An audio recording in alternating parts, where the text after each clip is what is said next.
Amen. Au nom de Jésus.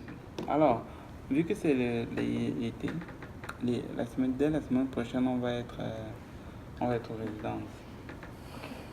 Ouais, on va être aux résidences, comme on avait fait l'été dernier. Et bon, on va voir comment ça se fait. Côté pratico-pratique. Donc, la dernière fois, on avait introduit en fait la leçon explorant la parole de Dieu.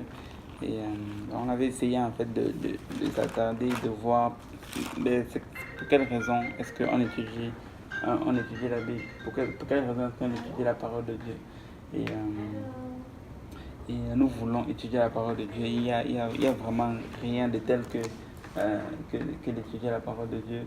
Et ça, on avait mentionné le fait que c'est toute maison qui ouvre ses portes à la parole de Dieu va toujours se trouver bénie par cette parole-là.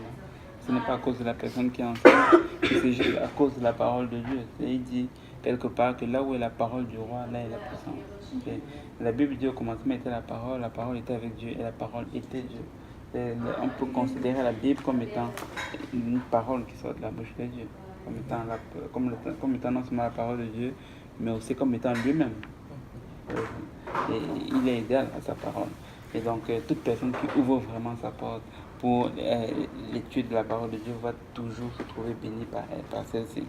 Donc, avec ça comme fondement, on va continuer. La dernière fois, on avait vu en fait comment l'Ancien Testament est divisé. Et alors, l'étude biblique est divisée en deux. Il y a la première partie sur l'Ancien Testament et la deuxième partie sur le Nouveau Testament.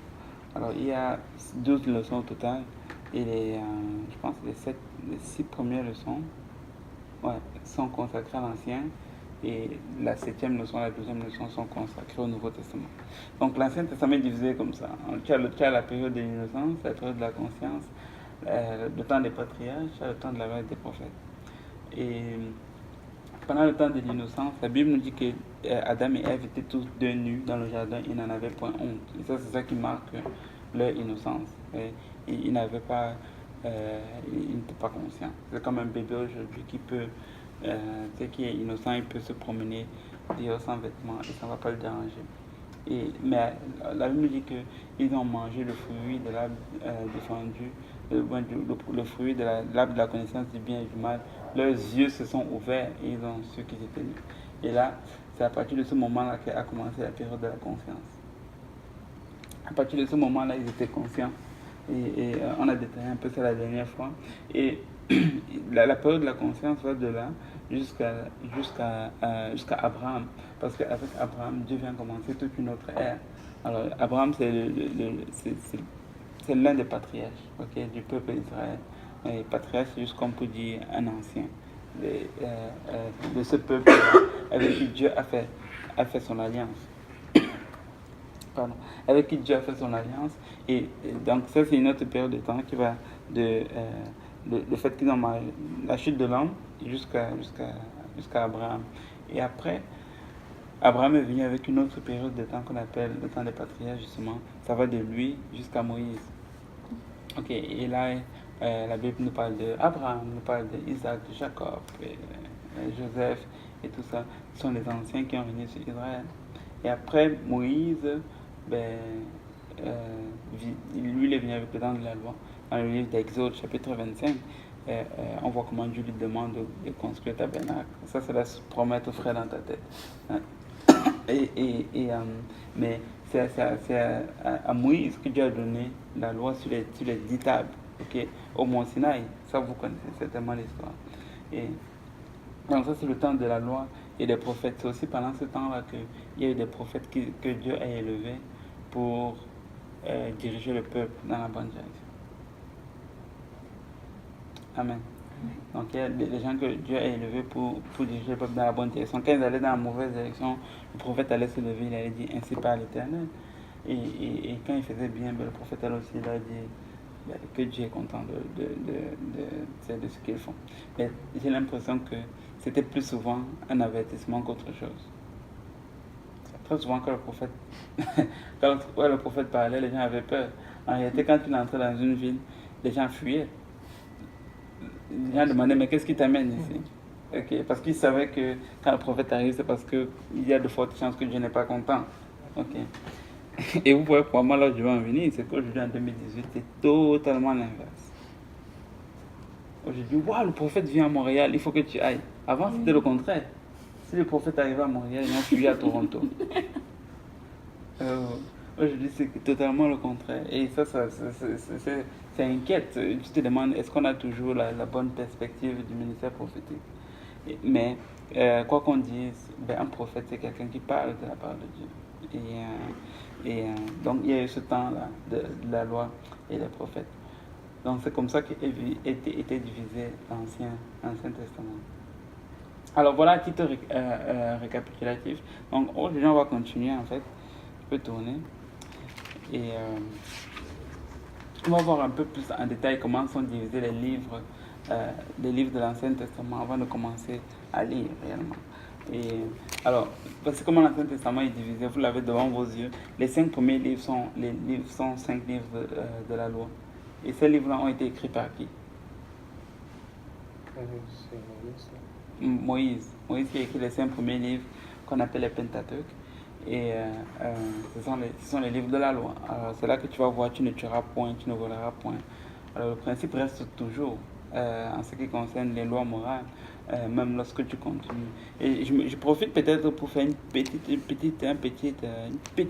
leçon ici, c'est que on dit souvent que Jésus-Christ n'est pas venu abolir la loi, mais il est venu l'accomplir. Et on dit aussi qu'on sait que on ne vit plus sous la loi. Mais est-ce que ça signifie que toutes les lois qu'on retrouve dans le livre de Lévitique, par exemple, même toutes les lois que Dieu a données à Moïse, aujourd'hui, on n'est pas tenu de les abstenir? Vous avez bien deviné que non. Nous sommes toujours supposés ne pas tuer notre frère. Tu n'as pas besoin d'être chrétien pour savoir que c'est un peu une bonne chose. Parce que si tu sors et que tu commets un meurtre, c'est la police qui va t'attraper, même si la police ne croit pas en Dieu. Okay? Donc ça, c'est sûr qu'il y a certaines lois que nous sommes toujours appelés à respecter. Alors, maintenant, le truc, c'est ceci, c'est que ça devient facile à déterminer quand tu ressors, en fait, les trois types de lois qui existent, en fait. Alors, il y a les lois que Dieu donnait qui avaient rapport avec la santé, les lois sanitaires, comme par exemple, tu ne mangeras pas le porc. C'est une affaire de santé, parce que Dieu savait déjà que le porc a beaucoup de toxines. Alors quand tu manges ça, ce n'est pas bon pour ton corps, en fait. Et c'est à cette époque-là, peut-être que Moïse ne comprenait pas tout ça. Il n'avait peut-être pas fait sciences humaines à l'école. Okay? Mais aujourd'hui, avec l'intelligence qui a augmenté, on sait toutes ces choses. Alors il y avait les lois qui avaient plus rapport avec la santé. Et ces lois-là, nous ne sommes plus tenus de les observer aujourd'hui. Quoique, tu peux toujours le faire parce que ce sont les choses sanitaires. Quelqu'un a demandé est-ce que si je mange le porc, je vais aller en enfer? Et un pasteur très intelligent a répondu comme ceci. Il a dit si tu manges le porc, tu ne vas pas aller en enfer, mais c'est juste que tu risques d'aller au ciel très vite. Vous avez compris? Oui, tu vas mourir plus tôt. Tu vas mourir plus tôt. Okay. Et donc c'est cela, parce que ce n'est pas bon pour ta santé. Alors, il y avait les lois sanitaires, il y avait les lois morales. Alors, les lois morales, c'est la morale. Ok. C'est comme tu ne tueras pas, tu ne voleras pas, c'est la morale. C'est juste. Si tu sors là et que tu vois quelqu'un voler, tu vas te dire qu'il est dérangé dans sa tête. Mais qu'il a un problème mental ou quelque chose. Et il y avait les lois qui avaient rapport avec la morale. Et la dernière qui est en fait très déterminante pour certaines doctrines, c'est les lois cérémoniales. Comme le sabbat par exemple. Ça c'était les choses de cérémonie. Et ça non plus, nous ne sommes plus tenus de les respecter, de les suivre. Et les seules lois en fait qui transcendent, qui arrivent dans le Nouveau Testament, vous l'aurez deviné, c'est laquelle de ces trois groupes de lois? Les lois morales. Et c'est les lois morales que nous sommes toujours. Les lois sanitaires, non? Oui, loi sanitaire qui a rapport avec la santé.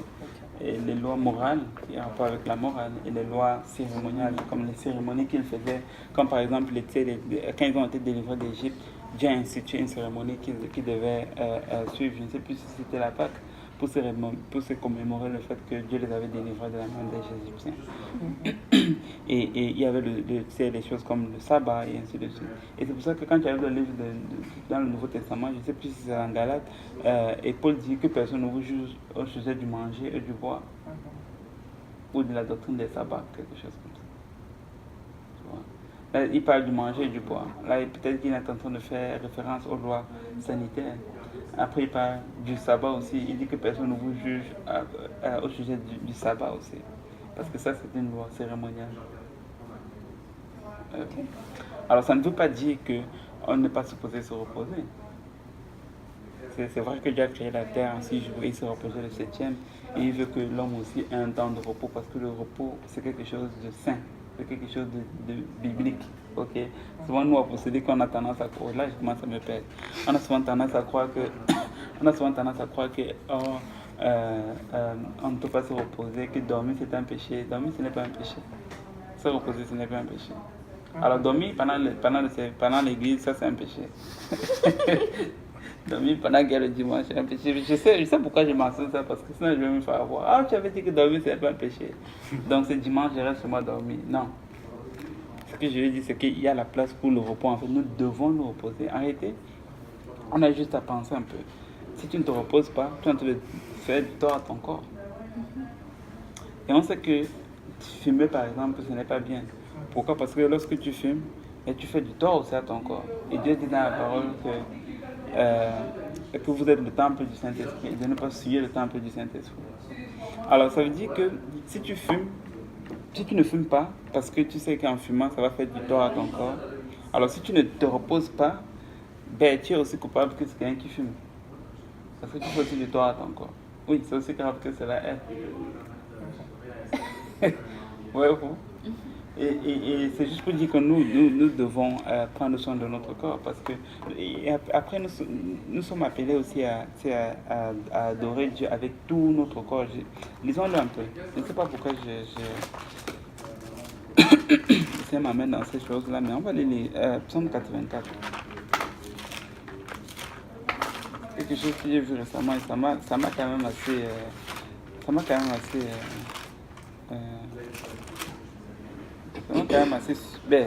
agréablement surpris d'une quelconque façon. Psaume 84, je vais vous dire le verset. Voilà. Lisons à partir du verset 1. On va lire jusqu'au verset 3. Jusqu'au verset 3? Ouais. Au chef des chantres sur la guitite, les fils de Corée. Psaume, que tes demeures sont aimables, éternel des armées. Mon âme soupire et languit après les parvis de l'éternel. Voilà. Mon cœur et ma chair poussent des cris vers le Dieu vivant. Point. Il dit mon cœur et ma chair poussent des cris vers le Dieu vivant. Alors la phrase le mot que je veux mentionner ici là, c'est le mot chair. Souvent on va dire ah oui, il adore dans la chair. So what? Je suis pas en train de dire qu'on va amener les choses mondaines dans la maison de Dieu. Ce que je suis en train de dire, c'est que et notre cœur, et notre esprit, et notre chair doivent être impliqués dans cette adoration-là, dans ce culte-là que nous donnons au Seigneur. Alors je ne crois pas à ce culte-là qui est silencieux, où tu restes juste tranquille et tu adores Dieu dans ton esprit. Je ne dis pas que c'est mauvais, mais je dis que c'est encore mieux si tu impliques ta chair dans cela. Nous sommes supposés être expressifs dans notre adoration. C'est pourquoi quand on arrive à l'église, on bat les mains, on court et on est expressif dans notre chair parce que c'est ce que la parole de Dieu nous demande de faire. Donc oui, notre chair est supposée être impliquée dans notre adoration vis-à-vis du Seigneur. Et quand on dit notre chair, on n'est pas en train de dire qu'on va le faire pour glorifier notre chair. Ce qu'on est en train de dire, c'est que tout ce qui est en nous va louer l'Éternel. Je pense que c'est David qui le dit dans les psaumes, n'est-ce pas? Donc tout ce qui est en nous, tout ce qui nous constitue, notre âme, notre esprit et notre corps doivent être embarqués dans cette louange-là pour Dieu. Comment est-ce que j'ai fait pour tomber dans cette affaire? On parlait de quoi en fait? Oui, voilà, c'est ça. Et les trois lois qui existent, ok? Et donc les lois morales, nous sommes supposés toujours les respecter. Ça transcende sans équivoque. Alors, maintenant, tu avais 5 livres de la loi. Après ça, il y avait 12 livres d'histoire. Ok. Alors ça, c'est là que tu vas voir les rois qui ont régné sur Israël. Tu as l'histoire de Ruth, tu as l'histoire d'Esther, et ainsi de suite. Ok. Et tu as l'histoire de David, tu as l'histoire de Samuel, tu as l'histoire de tous ces Samson, même. Tu as l'histoire de tous ces rois-là qui ont régné sur Israël. Après ça, maintenant, tu as 5 livres de poésie. Alors, tu as Job, tu as Psaume, Proverbe, Ecclésiaste et Cantique des Cantiques. Alors, pourquoi est-ce qu'on a classé ça dans la catégorie des livres de poésie? C'est parce que c'est des livres déjà que c'est beau à lire. Un peu comme le psaume qu'on vient de lire. Quand tu le lis, tu as le goût. Hein? Job est beau à lire? Oui, dans le sens où l'histoire commence mal. Et ça finit bien, tu vois. Et aussi les mots qui sont employés. Il dit l'Éternel a donné et l'Éternel a repris, béni soit le nom de l'Éternel. N'est-ce pas une belle phrase? Bon. Oui,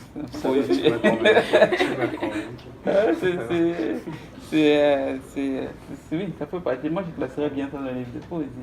Tu vois. Et tu as le livre des psaumes où tu vois les prières de David, tu vois les prières même de Moïse. N'est-ce pas extraordinaire? Je pense que c'est le psaume 90.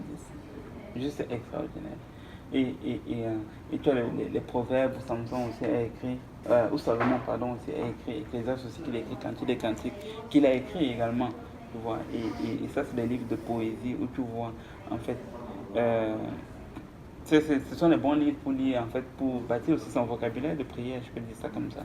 Et je ne suis d'aucune façon en train de dire que nous impressionnons Dieu avec les mots que nous utilisons lorsque nous prions. No way. Alors, c'est pas quand tu te mets à genoux et que tu commences à dire tu es le soleil, de la lune, du ciel, du matin, blablabla. C'est pas là que tu impressionnes Dieu, tu l'impressionnes pas Dieu. On ne peut pas impressionner Dieu avec les paroles.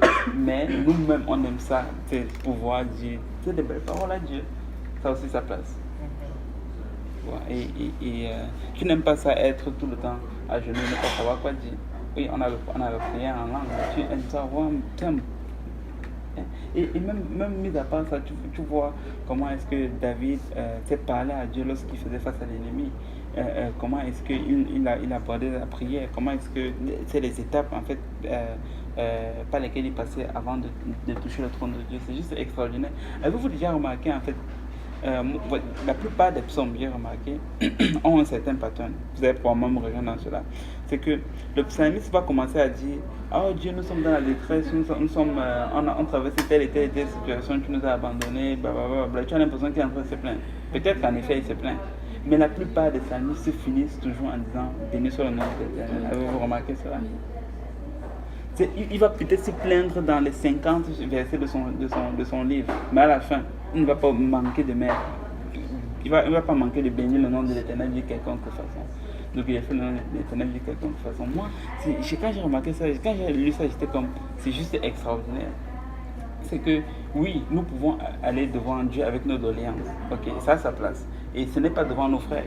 Un prédicateur le disait, c'est que quand tu as de quoi te plaindre, des fois tu es frustré, tu as quelque chose, tu as juste envie de casser quelque chose, mais tu as envie de déverser ça sur quelque chose.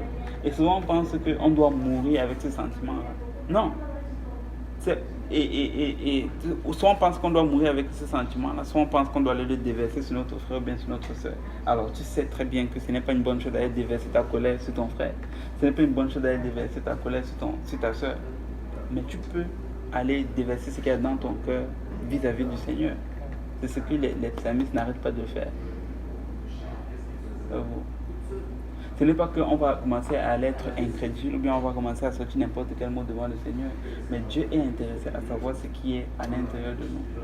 Et je ne l'ai jamais aussi bien compris depuis que Paul David est né. Alors, je ne peux pas. C'est peu importe ce qu'il a dans son cœur, que ce soit quelque chose. Ben, il est encore petit, je ne pense pas qu'il a grand chose dans son cœur. Il a grandi. Peu importe ce qu'il a à l'intérieur, que ce soit des bons sentiments, que ce soit des mauvais sentiments, que ce soit la colère, que ce soit. C'est la première des choses que j'aimerais, c'est qu'il vienne me le dire. Ouais, un peu. Et même si moi, en tant qu'être humain, je sais que je ne peux rien faire, j'aimerais au moins qu'il vienne me le dire. Combien plus forte raison Dieu, qui lui peut tout faire. Ouais, bon. Ça fait juste du sens. Des fois, on pense que, ah non, quand on a mal fait, on ne doit pas aller vers Dieu. Ou bien quand on sait qu'on a fait une erreur, on doit s'écarter parce que Dieu va nous repousser. Ça, c'est un mensonge qui vient des profondeurs de l'enfer. Dieu nous demande d'être comme les enfants. Une autre chose que j'ai vue avec le petit, c'est que quand il fait quelque chose et quand on le réprimande, je ne sais pas comment il le fait, mais il pleure en venant vers toi. C'est nous, des fois, quand on va être convaincu qu'on a fait quelque chose de pas bien, on va essayer de se cacher de la face de Dieu. Mais l'enfant, il fait tout le contraire. Tu viens de le corriger, mais il pleure en venant tomber à tes pieds. Il pleure en venant te donner un câlin. C'est juste extra. Et je pense que c'est comme ça que Dieu aimerait qu'on fasse aussi. Même lorsqu'on fait mal, il aimerait qu'on court encore dans ses bras. Même si il nous a corrigés, il aimerait qu'on court encore dans ses bras et pas qu'on aille se cacher. Donc on est dans les livres de poésie encore. Donc ce sont des très bons livres. Et j'ai écouté quelqu'un qui disait que si tu peux lire... Oh wow! Qu'est-ce qui s'est passé? Hello! Il y a place ici. Wow, ça va?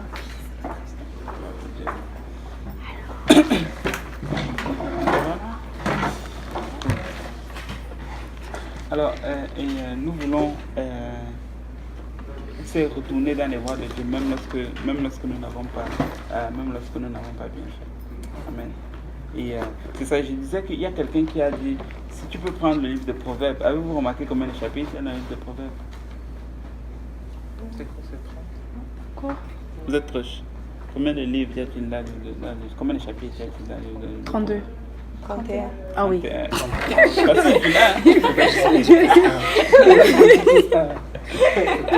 31 livres dans le livre de Proverbes. Et là, ça vous donne déjà une bonne idée, n'est-ce pas? Parce que jour 1 du mois. Ah oh, nice, ouais. C'est pas extraordinaire. Ouais, bon. Ça peut être une bonne idée. Tu peux lire ça, tu peux lire le livre de Proverbes 12 fois au courant de l'année. À peu près. Il y a des jours qui n'ont pas 30, il y a des mois qui n'ont pas 31 jours, mais la plupart. Mais plusieurs d'entre eux, au moins la moitié. Et donc ça c'est une chose qu'on peut faire. Et le mois qui a 30 jours, ben, tu lis les deux premiers chapitres. Toi le premier, tu peux t'arranger. Bon voilà, tu fais comme ça. Et donc c'est cela. Après ça tu as les 17 livres de prophétie. Ok, tout à l'heure on a parlé du temps de la loi et des prophètes. Ok, ben ces prophètes-là qui se sont levés, ben, Dieu leur a parlé et plusieurs d'entre eux ont laissé des livres. Ok, et dans lesquels en fait tu vois ce que Dieu leur avait dit et tu vois l'époque dans laquelle ils ont vécu. Et les livres des prophètes, ce sont les livres aussi. Ce sont des livres très très très très riches à lire aussi. Ok, et la beauté avec les livres de prophétie, c'est que ben, tu as plein de choses là en fait qui sont arrivées non seulement de leur temps et qui vont encore arriver dans notre temps, peut-être sous une autre forme, mais qui vont encore arriver sous notre temps. Et même encore plus beau, il y a certaines choses là comme dans le livre de Daniel qui ne sont même pas arrivées de leur temps, mais qui vont seulement arriver dans notre temps. Ok. Et c'est comme ça qu'est divisé l'Ancien Testament en termes de livres. Question?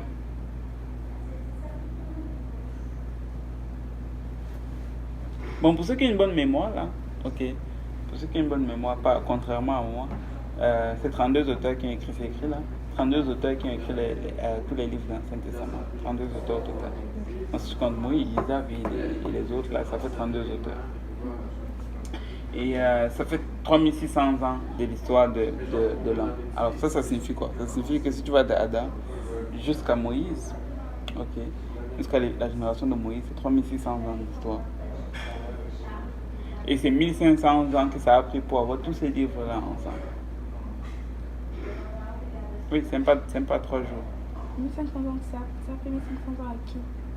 Pour qu'on ait tous les livres de l'Ancien Testament réunis ensemble. Mais ça a pris 1500 ans à qui? C'est qui a cherché? Dès le livre de la Genèse. Ah, qui a cherché, c'est-à-dire quoi? Ah, ok, non, je ne sais pas. Dis-moi, je sais. Mais Ok. Mais avant que tu donnes l'élément de précision, c'est que ce que ça signifie le 1500 ans, c'est qu'entre le moment où on a eu le livre de Genèse et tous les livres jusqu'à Malachie, ça a pris 1500 ans. Tu vois un peu? Donc c'est que tous ces livres-là n'ont pas été là au même moment, n'ont pas été là à la même période. Et ça, c'est une autre chose que j'allais... Ben, vas-y, donne d'abord ton élément de réponse avant que je ne... Parce que si tu regardes bien dans l'histoire des Juifs, ils gardent tout. Que ce soit les lois, que ce soit les trucs de gouvernement ou les prophéties, ils gardent tout ensemble dans un... Ils appellent ça un... Je ne me rappelle plus, mais je regardais... L'archive. Oui. Puis ils gardent tout dans un lieu. Puis c'est comme ça aussi on a pu rebâtir un peu des vies quand c'était un peu le temps des holocaustes, mais qu'ils gardaient tout dans leurs affaires. Ils gardent toujours, c'est extrêmement génial, moi je trouve. Nice.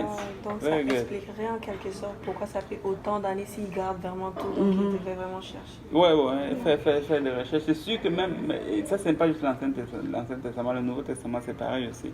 C'est pourquoi on a tous les manuscrits, ça n'est pas arrivé juste comme ça. Des fois il y a des décennies entre un épître et un autre. Quand je parle de décennies, vous comprenez quoi, des dizaines d'années. Entre un épître et un autre. Entre un livre du Nouveau Testament et un autre. Et donc l'Ancien Testament, ça a pris 1500 ans au total pour que tous les livres soient écrits. Alors ça ressort une beauté à mes yeux.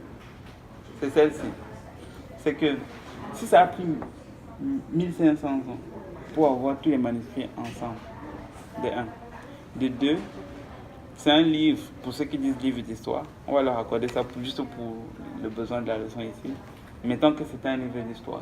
C'est un livre d'histoire qui raconte quelque chose qui s'est passé sur 3600 ans. Bon, maintenant, entre vous et moi. Ok, c'est un peu comme si tu prends un gros livre d'histoire de 39 livres, parce que l'Ancien Testament a 39 livres. Je ne l'ai pas mentionné, mais ça a 39 livres au total. Ok, c'est un peu comme si tu prends un gros livre d'histoire, ok, qui est divisé en ces 39 parties. Vous me suivez? Suivez-moi très bien. C'est comme tu prends un gros livre d'histoire qui est divisé en 39 parties. Ok, les 39 parties ont été écrites à des endroits différents, par des personnes différentes, à des époques différentes, dans des conditions différentes. Il y en a qui ont écrit en prison, d'autres qui ont écrit sur leur palais royal peut-être, d'autres qui ont écrit lorsqu'ils étaient en liberté, d'autres qui lorsqu'ils étaient dans des chaînes, d'autres qui étaient dans une certaine classe sociale élevée, d'autres qui étaient dans une classe sociale très basse. Donc, c'est un peu comme plusieurs morceaux que tu prends à gauche, à droite. Et depuis des milliers et des milliers et des milliers d'années que l'homme existe sur la surface de la Terre, ils n'ont pas réussi à trouver une seule contradiction dans ce livre. Ça relève de Dieu. Ça ne peut pas être l'être, ça ne peut pas être l'œuvre d'un être humain. Tu ne peux pas me dire que c'est un homme qui écrit, un être humain qui a écrit le premier livre, un être humain qui a écrit le deuxième, les 39 livres, et qu'ils ont écrit à des époques séparées, sans se connaître des fois, et qu'il y ait tant de convergence. La chose qui est encore la plus belle, c'est que tous ces 39 livres convergent vers la seule et unique personne du Seigneur Jésus-Christ. Tous ces livres-là ont pour but d'élever le nom du Seigneur Jésus-Christ. Ils écrivaient vraiment sous l'inspiration divine. Il dit ce n'est pas une volonté d'homme qu'une prophétie n'a jamais été donnée, mais c'est poussé par le Saint-Esprit que les saints hommes ont écrit de la part de Dieu. Donc ça c'est vraiment l'œuvre de Dieu. Tu peux mettre ta confiance dans la parole de Dieu. Je vous dis, nous pouvons mettre notre confiance dans la parole de Dieu et nous ne sommes pas en train de perdre notre temps. Donc, c'est comme ça que... Wow. Ok, là on va commencer. Enfin, là on va commencer. Attends, avant que tu me tournes ça. Il y a une question juste que je vais vous poser. C'est que si, mettons que demain, là, ok, vous rencontrez quelqu'un qui est... Tu as jamais entendu poser cette question? Ok. Vous rencontrez quelqu'un, vous faites l'évangélisation, n'est-ce pas? Hein? Vous faites l'évangélisation? Ok. Bien sûr. Ok. Quand vous allez faire l'évangélisation, pour ceux qui ne font pas encore. Nous le faisons. Okay. imagine que tu rencontres quelqu'un qui te dit, mais moi je ne crois pas à la Bible, ok? Et ce n'est pas que je ne veux pas croire à la Bible ou bien que je ne veux pas croire en Dieu. Je veux bien m'embarquer dans ça, mais c'est totalement nouveau pour moi, ok? Je viens peut-être d'un background musulman, ok? Ou bien je viens peut-être, j'étais hindou, mais je ne connais rien de la Bible. Et là, toi qui connais déjà la Bible, la personne te demande un conseil, mais pas où est-ce que je devrais commencer à lire ce livre-là? Parce que c'est 66 livres au total, c'est gros. Ok, mais moi j'ai des besoins là, il faut que je veux trouver la réponse à mes questionnements. C'est par où que je commence. Quelle serait votre réponse? Mathieu. Genèse. Mais toi, Genèse? Matthieu ou Genèse? Non, Mathieu. Matthieu, ok. Moi, je dirais acte. Je sais Acte. pas, ça dépend de la personne, mais moi, je dirais acte. Acte, ok. Ben, toutes vos réponses, je comprends pourquoi. Toi, tu dis Matthieu parce que c'est le Nouveau Testament, c'est facile à lire, c'est ça? Toi, tu dis acte parce qu'il a le plan du salut. Et vous dites Genèse parce que c'est pas là que ça. Vous n'avez rien raté? C'est le début du tour. Ok. Toutes vos réponses sont valables. Mais moi, je pense que c'est le truc simple, c'est juste que on va commencer par là où tu vas commencer. Amen. Oui, mais attends. Tu as dit la Genèse. Non, mais Genèse, c'est gros, parce Oui, que... ça c'est la prochaine chose que je m'apprêtais à dire. C'est que je conçois avec vous que le livre de Genèse n'est pas du tout facile à lire. Ok, moi, la première fois que je l'ai lu, pour être honnête, je n'ai rien compris du tout. Voilà. Et c'est parce que, premièrement, les choses que tu lis, c'est invraisemblable. Parce que quand la différence d'époque, tu ne peux pas t'imaginer que c'est bizarre. Ok. Et les gens qui étaient vêtus de feuilles de figuier, bon, ok. Ok. Donc c'était vraiment toute une autre époque, c'est difficile à comprendre. Mais ça n'empêche pas que c'est par là que Dieu a commencé. Et le truc c'est ceci, c'est que lorsqu'on va commencer à explorer justement le livre de Genèse, vous allez vous rendre compte que c'est effectivement la bonne partie, c'est effectivement le bon endroit où commencer parce que ça t'établit en fait les bases. Il dit ceci. En ce qui concerne la nature de Dieu dans le livre de Romains chapitre 1, il dit que les perfections invisibles de Dieu se voient comme à l'œil lorsqu'on les considère dans ses ouvrages depuis la création.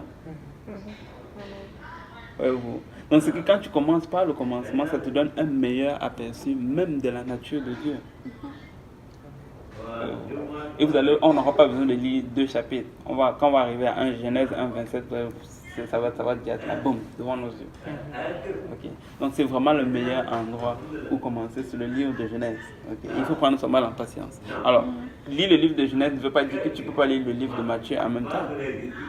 Tu peux toujours lire les autres en même temps, mais c'est une très bonne chose de faire cette lecture-là chronologique ou bien cette lecture progressive de la parole de Dieu. Et je vous encourage probablement à le faire alors que nous sommes en train de commencer l'étude. Pasteur, oui. Genèse, là, moi au début quand j'étais chrétienne, Genèse, c'est vrai, je ne comprenais pas. Mais, c'est ça, je pense que c'est pour tout le monde. Ok, ouais. Mais genre, à fur et à mesure que je me suis commencé à m'intéresser, tu vois, à les Juifs et l'histoire et vraiment tout ce qui a rapport de Dieu, j'ai compris que Genèse, c'était pas juste un jeu comme pour les bébés qui viennent d'arriver. Et comme le cas de ma soeur, comme elle lit toujours, elle essaie de lire Genèse, mais elle ne comprend pas. Alors je lui ai donné Matthieu, elle a commencé directement à comprendre que Jésus était Dieu. Mais quand je lui donnais Genèse, elle dit ok, mais Dieu a créé la terre, ok, ça tout le monde le sait. Mais c'est plus, moi je trouve que Genèse c'est plus que juste un simple livre à donner. Ouais, non, c'est pour ça que, en fait, si c'est même le livre de Matthieu, c'est sûr que quand tu les lis, tu as tendance à comprendre plus vite ce que tu es en train de lire. Mais ça reste que, en fait, tout livre que n'importe qui lit, en tant que nouveau converti, ou même des fois ancien converti, ben, tu as besoin de quelqu'un aussi pour te l'enseigner. Je te garantis que même le livre de Matthieu, là, si tu peux aller faire un petit quiz, tu vas te rendre compte qu'il y a certaines choses que peut-être qu'elle n'a pas encore compris, même si c'est le livre de Matthieu. Tu vois un peu. C'est pour ça en fait qu'on fait l'étude biblique. C'est pour ça qu'on fait l'étude biblique, c'est pour pouvoir avoir. Même les choses qu'aujourd'hui on enseigne, ce n'est pas.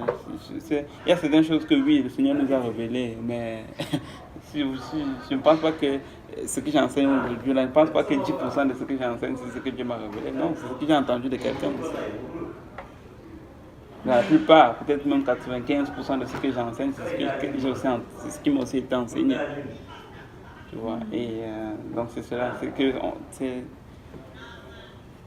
c'est bon de se faire enseigner, c'est bon de lire la parole de Dieu et d'avoir quelqu'un qui va te l'enseigner. Et ça ne veut pas dire qu'on n'a pas de cerveau pour réfléchir. On a parlé de ça la dernière fois, c'est que lorsque la parole de Dieu est donnée, nous on a la responsabilité d'aller la creuser et d'aller laisser notre cerveau se réfléchir ou bien cogiter à propos de ce qu'on a, des versets qu'on a lu. Oui. Oui, ma question c'était, est-ce que l'ordre à laquelle la Bible est disposée par, est est-ce que ça dit le fait que ça commence par la loi, l'histoire, la poésie et après la prophétie? Ben, un peu, pas nécessairement à tous les niveaux, mais un peu, tu peux voir un peu dans tout ça, c'est comment est-ce que Dieu évolue dans le temps. Tu sais, peut-être pas nécessairement directement avec les livres, mais tu peux par exemple voir que quand tu regardes juste la progression de la Bible, même on va juste s'en tenir à l'Ancien Testament, Dieu va d'abord commencer à faire son alliance avec une personne. Ok. Après d'avoir fait son alliance avec une personne, mais il va faire son alliance avec une famille. Après avoir fait son alliance avec une famille, il va faire son alliance avec une nation. Après avoir fait son alliance avec une nation, dans l'Ancien Testament, les Juifs, il va faire son alliance avec des nations. Et c'est pour ça que nous sommes dans le temps des nations. Et Dieu n'est plus intéressé juste par une nation, il est intéressé par toutes les nations. Et la chose qui est merveilleuse, c'est que plus le temps passe, plus l'alliance que Dieu fait est juste extraordinaire. Dans l'Ancien Testament, il a fait son alliance avec les êtres humains. Et il fallait qu'Abraham respecte sa part de contrat pour que tout soit parfait. Il a fait son alliance après avec une nation, les Juifs. Il fallait qu'eux respectent leur part de contrat pour que tout soit parfait. Quand tu arrives dans le Nouveau Testament, il a fait son alliance avec lui-même. C'est une alliance. Dieu était en Christ réconciliant le monde avec lui-même, n'importe point au monde de ses péchés. Voici pourquoi il n'y a rien qui peut battre l'alliance dans laquelle vous et moi nous sommes. C'est une alliance entre Dieu et Dieu. Impossible que quelqu'un brise sa part de contrat. Dieu est des deux côtés et Dieu est fidèle. Il n'est pas un homme pour mentir, ni le fils de l'homme pour revenir, c'est ce qu'il a dit. Voici pourquoi je ne crois pas à une mise à jour de la chrétienté. Zéro faute. Je ne crois pas à cela. Vous avez entendu ça, les musulmans vous disent que c'est la mise à jour de la chrétienté. Je n'ai pas besoin d'upgrade. Ce que j'ai, c'est le top des tops. C'est une alliance entre Dieu et lui-même. Personne ne peut battre cette alliance-là. Juste extraordinaire. Et si on commençait?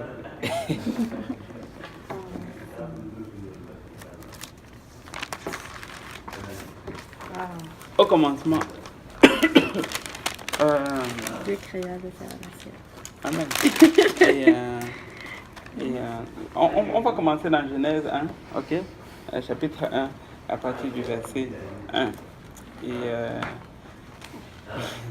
Pas besoin d'aller dans la table de Mathia.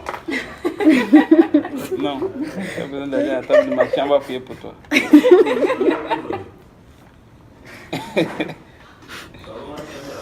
Genèse 1, si quelqu'un l'a, il peut le lire. Au commencement, Dieu créa le ciel et la terre. La terre n'était que chaos et vide. Oh, j'aime ça. Chaos. Ok. Alors, j'aime ça. Chaos, j'aime ça. Ok. Tu peux finir le verset 2. Et vide. Il y avait des ténèbres à la surface de l'abîme et l'Esprit de Dieu planait au-dessus des eaux. Et l'Esprit de Dieu planait au-dessus des eaux. Revenons un peu au verset 1. Et je vous promets que quelqu'un peut prêcher sur juste le verset 1, qui est quelques mots pendant plusieurs heures. Souvent, on arrive, on lit vite. Mais verset 1 dit ceci. Au commencement, Dieu créa les cieux et la terre.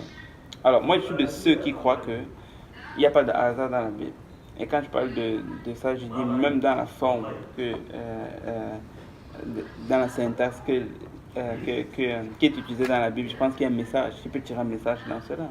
Il dit ici, au commencement, Dieu créa les cieux et la terre. Alors, Dieu est en quelque sorte au commencement ici de la déclaration. C'est-à-dire, au commencement, Dieu créa les cieux et la terre. Ça ne dit pas au commencement, les cieux et la terre furent créés par Dieu. Ça signifierait la même chose. Mais la seule différence, c'est que si je dis au commencement, les cieux et la terre furent créés par Dieu, mais subitement Dieu se retrouve à la fin de ma phrase. Mais Dieu ne doit pas être à la fin de ma phrase, Dieu doit être au début de ma phrase. Donc ça signifie que c'est au commencement de ma vie, Dieu doit être en premier. Au commencement de mes études, Dieu doit être en premier. La leçon que tu veux tirer de Genèse 1, verset 1 de ta Bible, c'est que Dieu doit être au commencement de toutes choses dans ta vie. Et c'est la meilleure façon de se garantir le succès, c'est de mettre Dieu en premier. Et ça, c'est le commandement le plus important qui existe sur toute la surface de la terre. Ça, c'est la raison pour laquelle les royaumes et les gouvernements aujourd'hui sont en train de chuter. Parce qu'il fut un temps où les gouvernements avaient mis Dieu en premier, les royaumes avaient mis Dieu en premier et Dieu les avait fait prospérer. Mais le jour où ils ont ouvert la porte, ils ont dit Dieu, tu sors. Le diable a dit parfait, moi j'entre. Et c'est là que le chaos a commencé. Vous regardez toute société aujourd'hui qui essaie de dénigrer Dieu.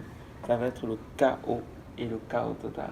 Ils ne vont pas vous le dire, mais c'est juste devant nos yeux. Laissez-moi vous donner des exemples très concrets. Vous êtes déjà allé au Ghana? Le Ghana, c'est un des pays où tu vas voir les choses les plus incroyables qui existent en ce qui concerne la chrétienté. Il paraît qu'au Ghana, si tu n'as pas beaucoup d'argent, okay, et que tu veux prendre l'autobus, tu arrives, tu dis et le chauffeur va te dire, ok, si tu n'as pas d'argent, voici le deal qu'on va faire avec toi. C'est que si tu vas prêcher, lorsque tu entres du début jusqu'à la fin, ben alors tu ne payes pas l'autobus. Et il dit prêche à haute voix. C'est comme ça que tu peux avoir ton passage gratuit dans un autobus au Ghana.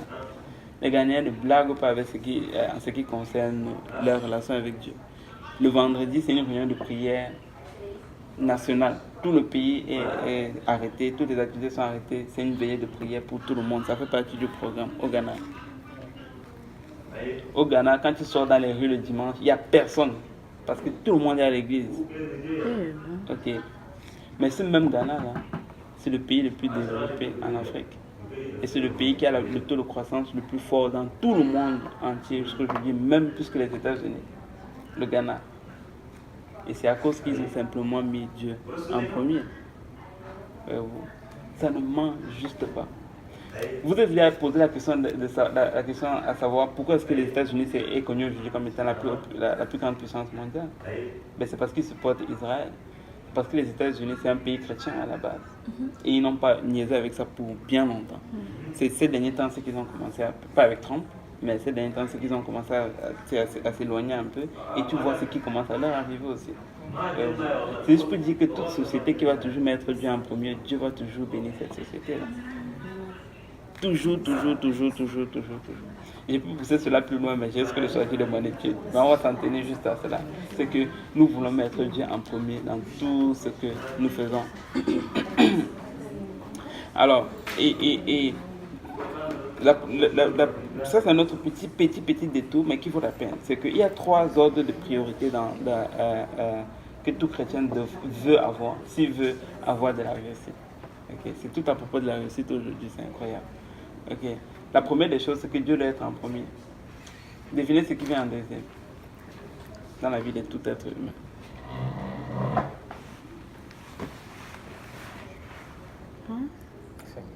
La relation avec Dieu.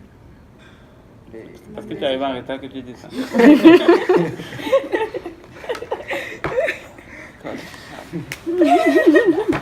Je vais couper ça sur la caméra. Ok, la première chose, c'est la relation avec Dieu. La deuxième. Quoi? Ok. Et puis, troisièmement, c'est... Mais je veux que tout le monde donne sa réponse pour le deuxième. Ok. Vous pourrez reformuler la question. 3 ordres de priorité, les 3 choses les plus importantes que tout chrétien devra avoir dans le bon ordre pour réussir. Dieu, Dieu la premier. famille, après c'est tes proches. Aimer ton proche comme toi-même et tout. Ok. C'était comme ça, non, dans la vie. Vas-y.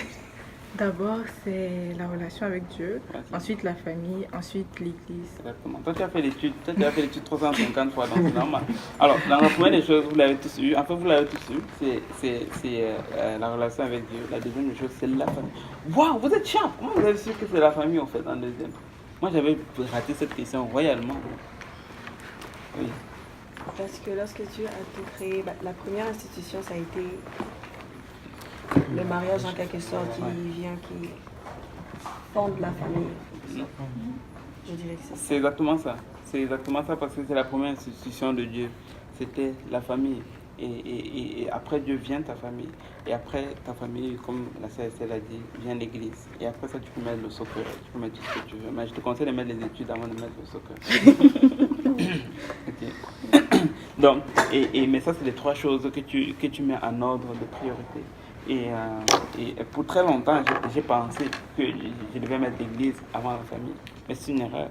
La première raison, c'est celle-ci, c'est que l'église est constituée de plusieurs familles. Donc, la famille, c'est la cellule de l'église. Alors, si la famille ne se porte pas bien, l'église automatiquement ne se porte pas bien. C'est un peu comme si tu as une cellule qui est malade, mais ton corps aussi va être malade. Et c'est pour ça que c'est important de bien vaquer à nos obligations familiales. Et après de vaquer aux obligations de l'église. Oui, je savais qu'il y allait avoir les questions dessus, mais, mais le truc c'est ceci, c'est que ça ne veut pas dire que tu vas dire, je vais parler à l'église parce qu'il est en train de faire le ménage. Il me semble que ce ménage-là, tu aurais pu faire avant d'arriver à l'église. Okay. C'est toujours une affaire d'organisation. C'est un peu comme quelqu'un qui va dire, Dieu vient avant l'église, donc je ne peux pas aller à l'église, je vais d'abord prier. Tu peux prier pendant que l'église est fermée.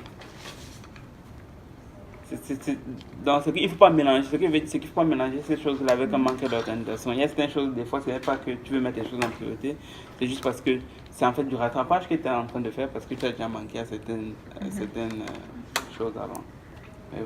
Mais lorsqu'on met tout en priorité, lorsqu'on fait tout bien, normalement, tout le reste devrait juste suivre.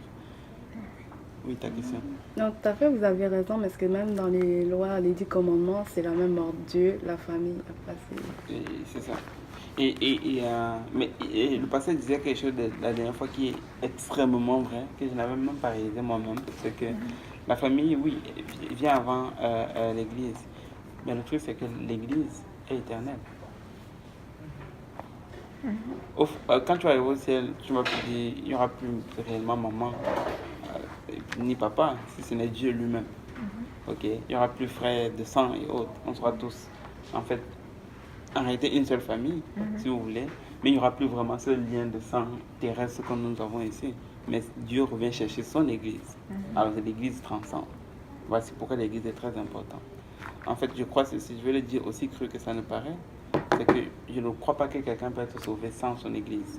Je sais que ce que j'ai dit n'est pas politiquement correct, mais c'est parfait, c'est correct. On ne fait pas la politique. Okay? Mais quelqu'un ne peut pas être sauvé sans l'église. Vous et moi, nous avons besoin de l'église pour être sauvés. La première raison, c'est que Dieu ne vient pas chercher le frère Achille, il vient chercher son église. Donc pour que le frère Achille soit sauvé, il faut qu'il fasse partie de l'église. Okay. Et je parle de l'église avec grand E, ecclésia. Je parle du corps de Christ ici. Je ne parle pas d'une église physique. Et tu vas aller dans une église qui va t'amener au ciel.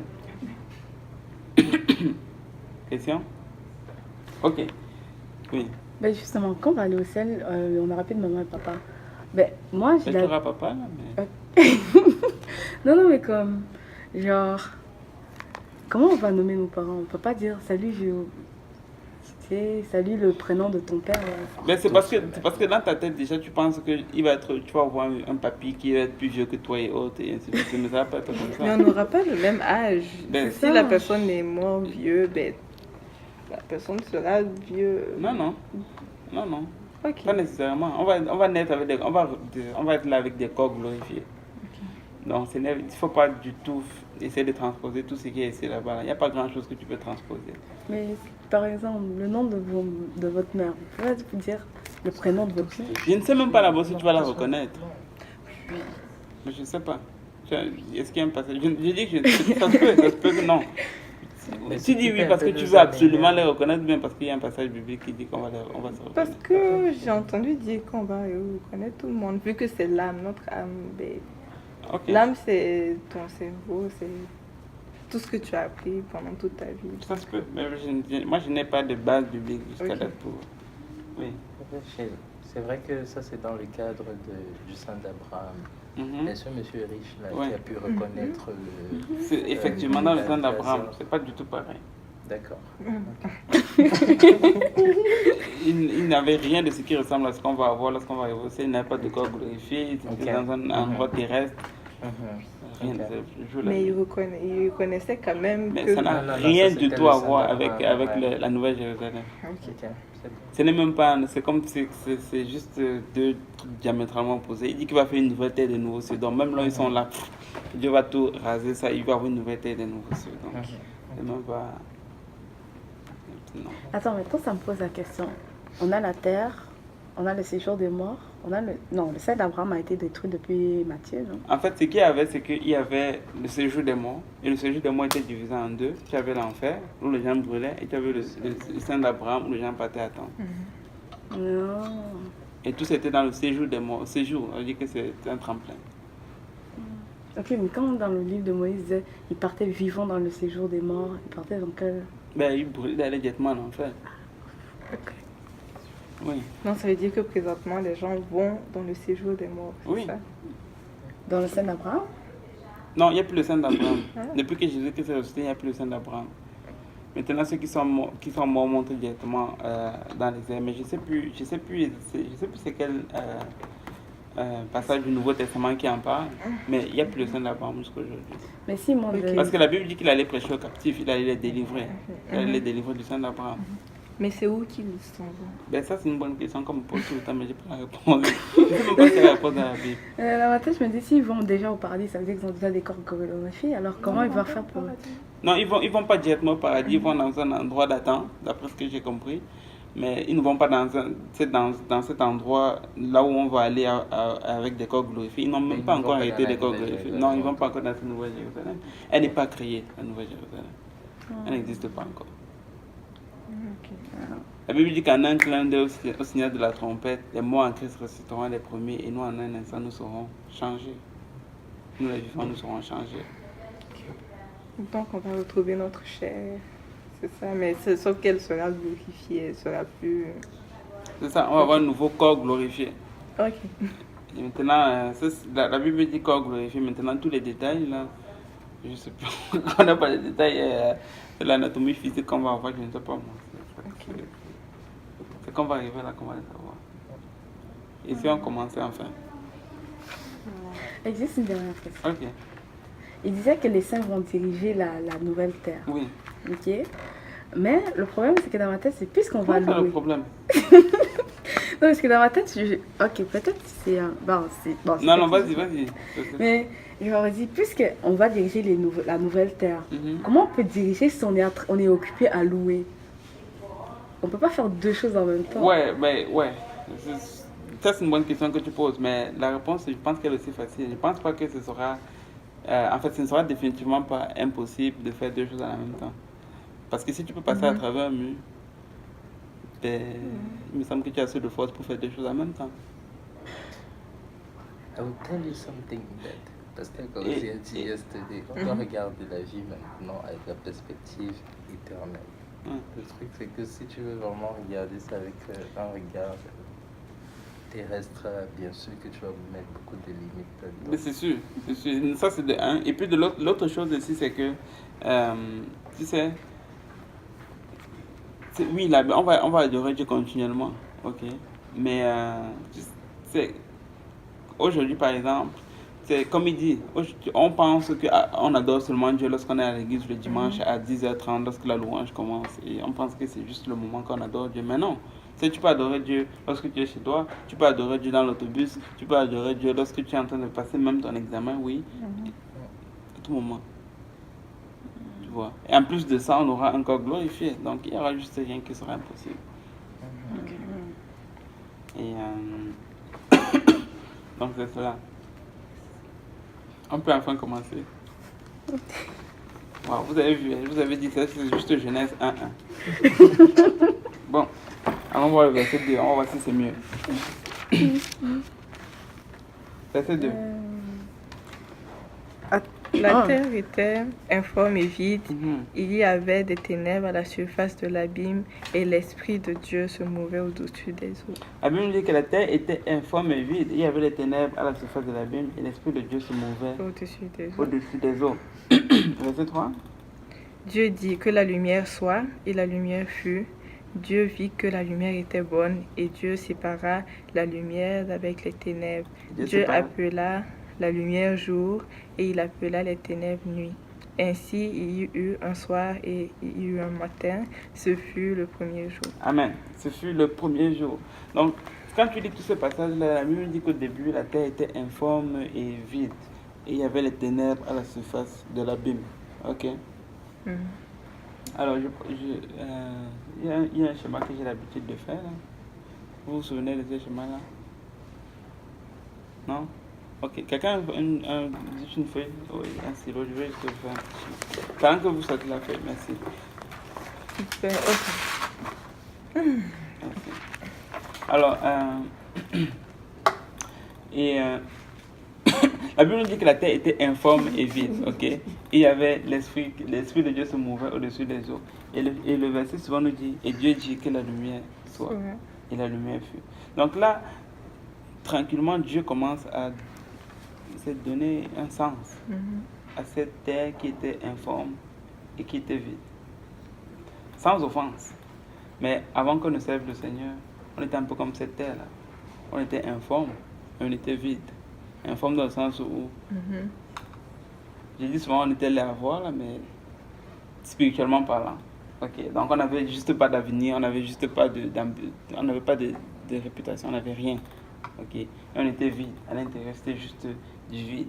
Et puis Dieu a commencé à parler à vous par sa parole.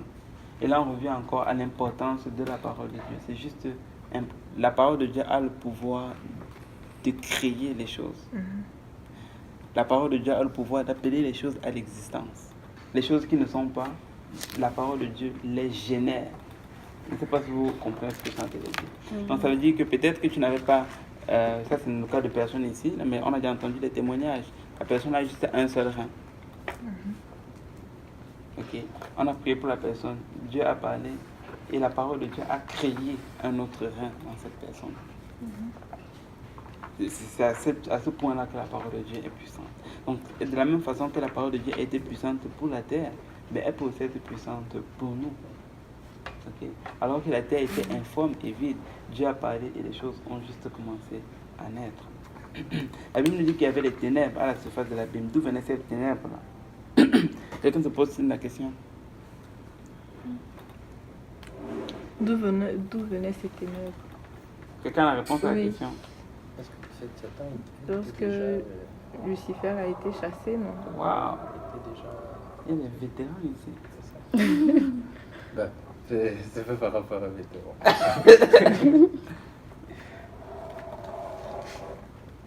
Ok, donc il y avait déjà Lucifer qui avait été chassé du ciel. Ok, Dieu l'avait déjà chassé parce qu'il voulait prendre la place de Dieu. Et c'est comme ça qu'il y a eu les ténèbres à la surface de l'abîme. Vous savez qu'il était dans un endroit, c'était Lucifer. Ok, et tous les rayonnements, les vêtements qu'il avait faisaient de sorte que les rayons de lumière frappaient ses vêtements et ça redonnait la gloire à Dieu. Et il a voulu à un moment donné que cette gloire-là s'arrête à son niveau. Et Dieu lui a dit, je ne partage ma gloire avec personne. Okay, c'est quelque chose qui est familier pour nous aujourd'hui, mais c'était familier pour le diable depuis très longtemps. C'est pour moi la première personne à qui Dieu a dit cela, qui ne partage sa gloire avec personne. Et après lui avoir dit ça, il a kické. Okay, et le diable a quitté du ciel, il est arrivé sur terre. C'est pour ça qu'il y avait des ténèbres sur la terre. Et quand on parle de ténèbres ici, vous aurez compris qu'on ne parle pas de la lumière physique. Ça n'était même pas encore créé en ce moment-là, mais on parle des ténèbres, du monde des ténèbres. Là, tu as une question. Quelle était? Merci. Au début, on dit l'Esprit de Dieu se mouvait au-dessus des eaux. On ne parle pas des anges. Non, l'Esprit de Dieu se mouvait au-dessus des eaux. Mais Lucifer était un ange avant, un ange déchu. Mais on dit l'Esprit de Dieu. On cite que l'Esprit de Dieu, on ne parle pas des anges. Non, là on dit que l'Esprit de Dieu se mouvait au-dessus des eaux. C'est comme pour dire l'Esprit de Dieu bougeait au-dessus des eaux. Mais pourquoi on ne parle pas des anges alors? Ils sont pas dans le royaume, je sais pas moi, dans le royaume. Tu parles des anges qui... Le reste, c'est les 2 tiers? Oui. Non, tous les... Parce que... Le reste, Ok. en fait. C'est ça, parce que en fait, Lucifer est parti avec 1 tiers des anges. Ok, mais genre, là, on parle du commencement. Ouais, mais c'est le commencement de la création. Ok. La création de la terre. Oui, la création des cieux et Les de la anges terre. existaient avec Dieu avant. Oui, les anges étaient avec Dieu avant. Ok. Ouais. Les anges étaient déjà avec Dieu avant parce que, tu sais, le truc c'est que là on parle le commencement. Même quand tu dis déjà le mot commencement, en réalité ça exclut déjà Dieu parce que Dieu n'a pas de commencement ni de fin. Tu vois un peu?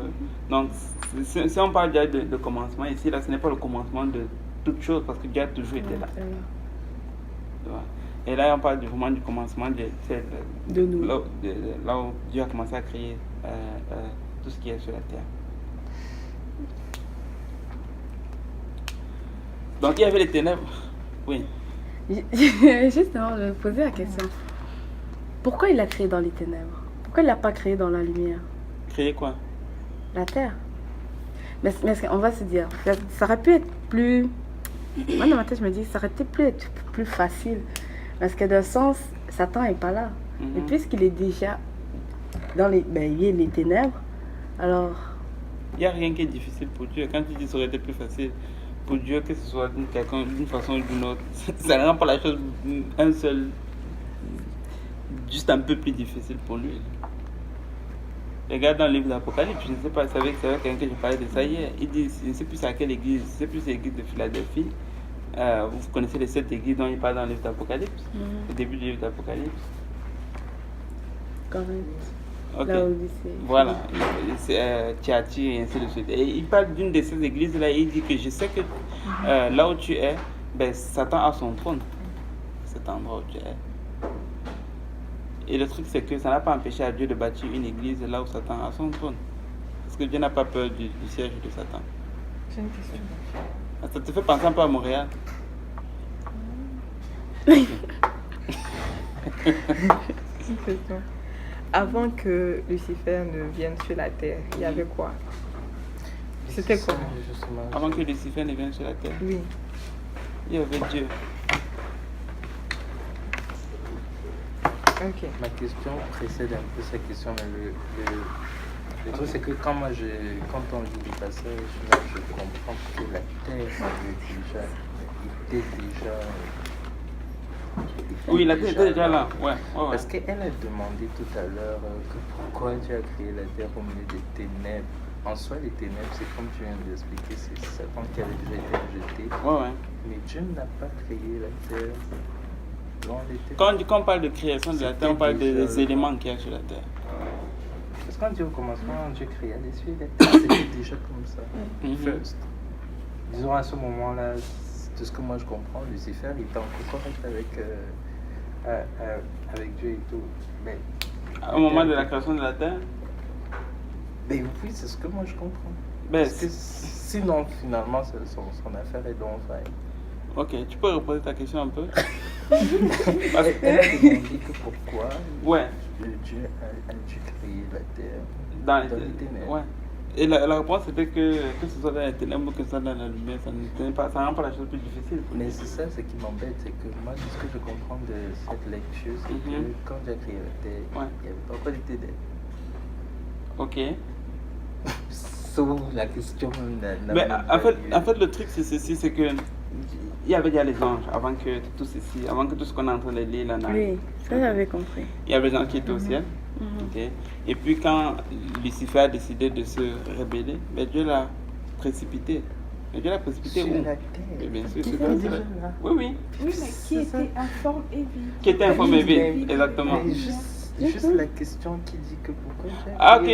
Non mais c'est parce que ici là quand on parle de la création de la terre, on n'est pas en train de parler de la création de cette affaire qui était informe et vide. On est en train de parler des éléments qui ont existé sur la terre. Parce que c'est là que Dieu a commencé à peupler la terre avec les animaux. Mais la terre était déjà là, bien évidemment.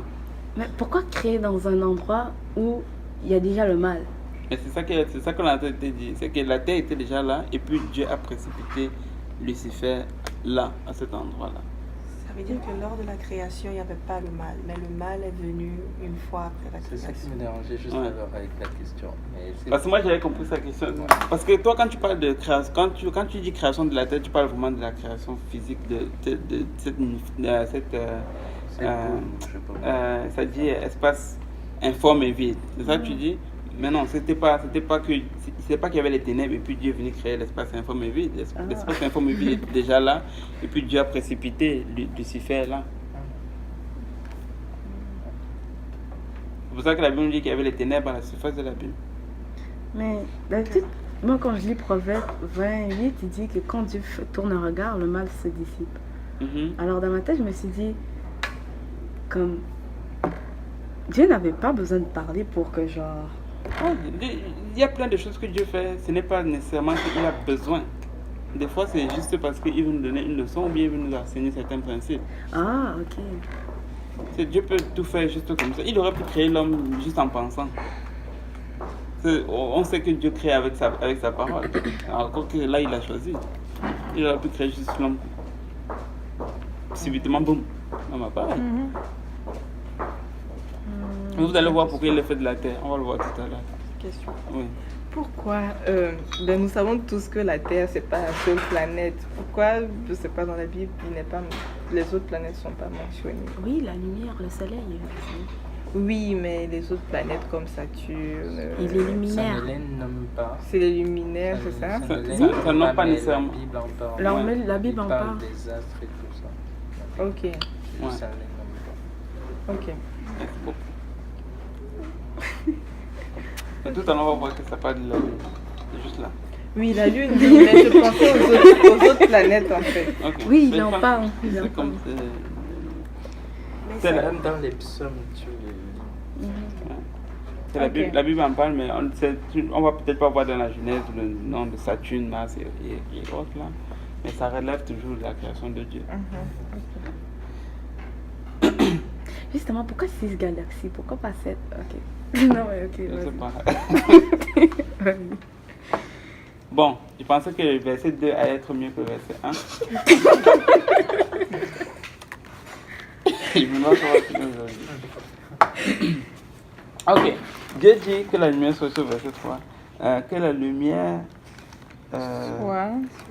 soit et la lumière fut. Ok. Et Dieu vit que la lumière était bonne et Dieu sépara la lumière d'avec les ténèbres. Dieu appela la lumière jour, il appela les ténèbres nuit.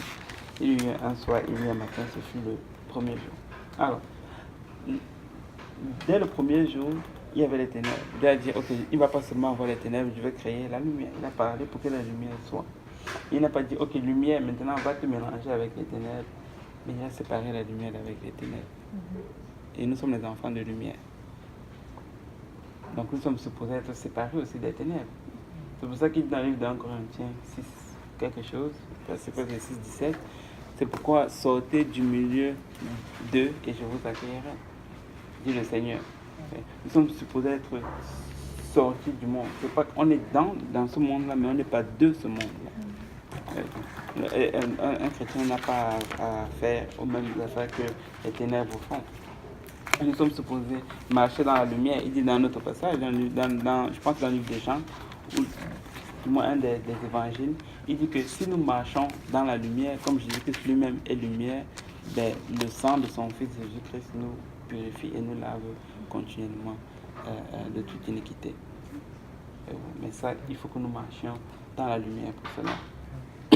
Donc il n'y a pas de rapport entre la lumière et les ténèbres. Il n'y a pas de rapport entre, il dit Bélial et entre Dieu et Bélial.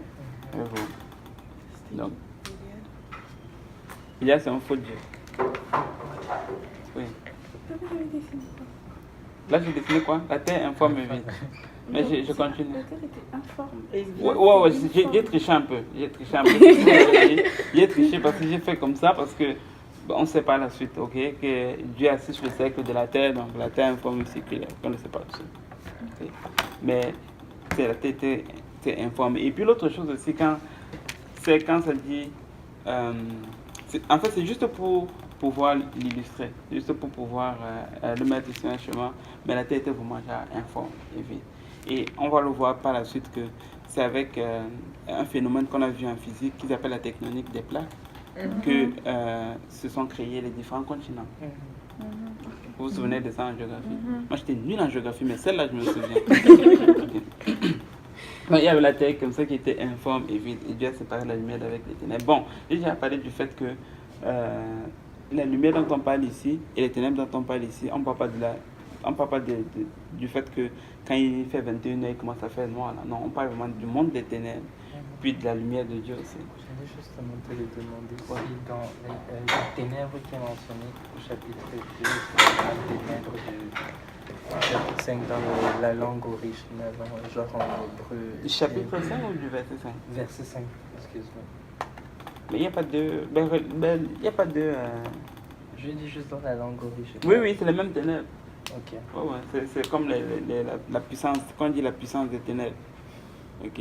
Un peu comme on dit, on sait que c'est plein de ténèbres en boîte de nuit par exemple. C'est un bon exemple. Mais tu peux aller en boîte de nuit, c'est plein de lumière aussi. C'est allumé, c'est illuminé, il y a beaucoup de lumière, mais ça reste quand même un endroit ténébreux à cause de toutes les obscénités qui se passent là. Okay. Donc on n'est pas en train de parler d'une lumière physique ici, mais on parle bien évidemment du monde des ténèbres. Il va parler de la lumière physique après. Et donc continue un peu. Oui. Est-ce qu'un lieu de concert, c'est un endroit ténébreux? Ça dépend quel concert. Même si c'est sombre et que c'est la musique chrétienne, on peut dire que c'est de Dieu. Quoique je ne sais pas pourquoi des fois on fait des concerts dans un endroit sombre, j'ai jamais compris. Si ça ne tenait qu'à moi, j'allais allumer bien la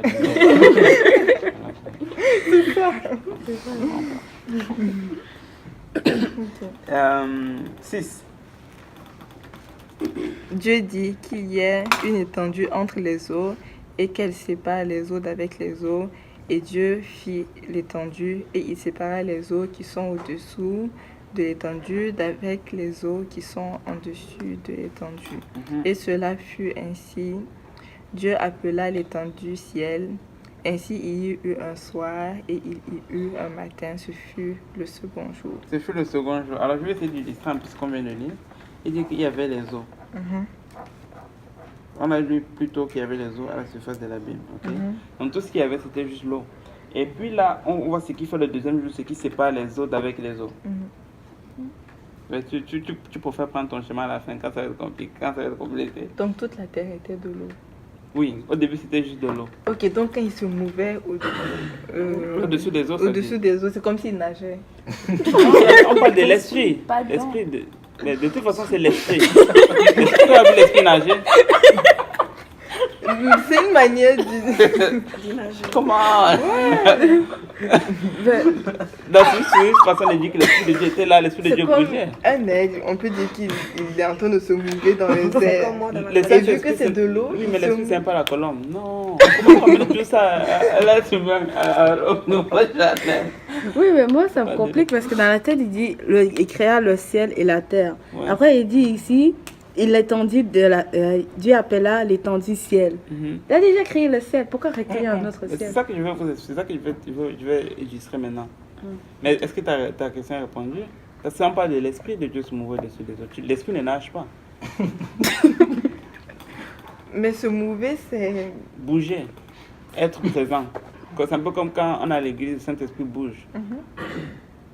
Ok, donc il était juste présent. C'est ça. Oui. Okay.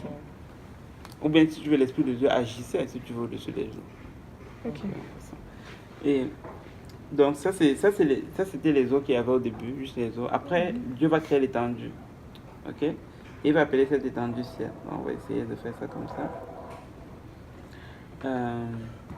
Mettons que tout... Ok, je vais remplacer quelque chose. Mettons que toute la feuille ici, ok, c'est la terre. Vous pouvez effacer. Non, c'est correct. Toute la feuille, c'est la terre, ok? Ce n'est plus juste le cercle que j'ai fait. Alors, ici, vu qu'il y avait les eaux partout, ça aussi, c'est l'eau. Ok, il va séparer les eaux avec les eaux et il va appeler l'étendue, l'espace qui est au milieu, ciel. Ok, ça, c'est le ciel. C'est ça que ça signifie, c'est ça que Dieu a fait le premier jour. Donc, c'est que tout ça, au début, c'était juste de l'eau. Toute la feuille, c'était de l'eau. Et là, ce que Dieu a fait, c'est qu'il a dit, au milieu de cette eau-là, je vais créer comme une sorte d'étendue. Un vide à l'intérieur. Et ce vide-là, cet espace vide-là, je vais appeler ça ciel. Donc tout ceci, c'est le ciel. Oui. Donc au-dessus du ciel, il y a l'eau. Parfait. Bah oui. C'est ça. Exactement, you got it. C'est ça. Exactement. La couche d'ozone. En termes physiques, là, truc, je sais pas c'est quoi. Mais ça, c'est une autre chose. Quand tu dis au-dessus du ciel, là, on va encore détailler c'est quoi vraiment le ciel. Vous allez vous rendre compte que ce n'est pas ce qu'on pense ce soir. J'ai une question. Parce qu'elle a dans sa version ciel. Mais quand ils veulent, par exemple, Le sud, mais quand on apprend qu'il y a une bombe, en tout cas bien dans les années 1900, là, une bombe est allée tomber dans un autre endroit, ben, ça a traversé, ça a quitté la Terre. Des fois, il y a des choses qui quittent la Terre pour aller quelque part. Tu parles des météorites là? Non, les météorites ça quitte pas de la Terre, ça vient des autres planètes vers la Terre. Mais là, tu parles de quoi en fait? Ben, par exemple, quand on lance une bombe, ça va quitter la Terre et puis ça va aller tomber ailleurs. Ouais. Et donc, si c'était de l'eau, ça n'allait... Ok, c'est pour ça que j'ai dit que là, je vais l'expliquer. Là, quand je vais l'expliquer, tu vas comprendre très facilement. Non, mais je veux dire, parce que là, tu es en train de vraiment me dire que peut-être c'est bête. Non, parce que ça retombe toujours là. C'est quoi, c'est... L'attraction de la Terre. La pesanteur. Et c'est ça. Oui, mais s'il y a de l'eau en haut... Non, mais Non, mais le je ciel veux n'est dire, pas ça ce qu'on retombe pense. anyway. C'est ce qu'il a dit. Que le ciel n'est pas C'est ce ça. qu'on pense. C'est ça. Le ciel n'est pas ce que vous pensez que. Mais vous êtes intelligent. En même C'est temps, rien ne incroyable. nous dit que ça atteint vraiment l'eau. On ne sait pas à quelle distance c'est. C'est ça. Mais une fois de plus, le ciel n'est pas ce qu'on pense. Alors, je vous promets que quand on va avancer, ça va se clarifier. Ok. Alors, là, on est d'abord d'accord avec ce qu'il a fait le deuxième jour. Continue. Ok. Il y avait l'eau, il a fait l'étendue au milieu, donc c'est de l'eau. Je vais prendre peut-être une autre illustration, peut-être ça va être plus facile. Si j'avais une boule, ok, si j'avais comme une sphère, ça veut dire quoi une boule? Ok. Mettons que la boule était vide, on sait que la terre est vide. Je prends cette boule là et à l'intérieur, j'ai une autre boule. Ok. Il va avoir comme un espace vide. Entre la superficie de la grosse boule et la superficie de la petite boule. À peu près ça ici. Jusqu'à date. Ok. Donc ça c'est parce que je fais ça sur une surface plane. Mais si c'était en 3D, ça aurait été une boule. Vous le voyez? Ok, super. Ah, ça se voit qu'on a l'université. Le verset suivant. 9. Ok. Dieu dit que les eaux qui sont au-dessous du ciel se rassemblent en un seul lieu et que le sec paraisse. Et cela fut ainsi. Dieu appela le sec terre et il appela l'amas des eaux mer. Dieu vit que cela était bon. Dieu vit que cela était bon. On va faire une petite pause. Donc là, il parle aux eaux qui sont en dessous. Ok. Donc il va comme séparer ça. C'est ça qu'on a vu, non? Ouais. Il a dit que le sec paraisse. Il a appelé le sec comment? Terre. Terre. Et l'amas des eaux mer. Et l'amas des eaux mer.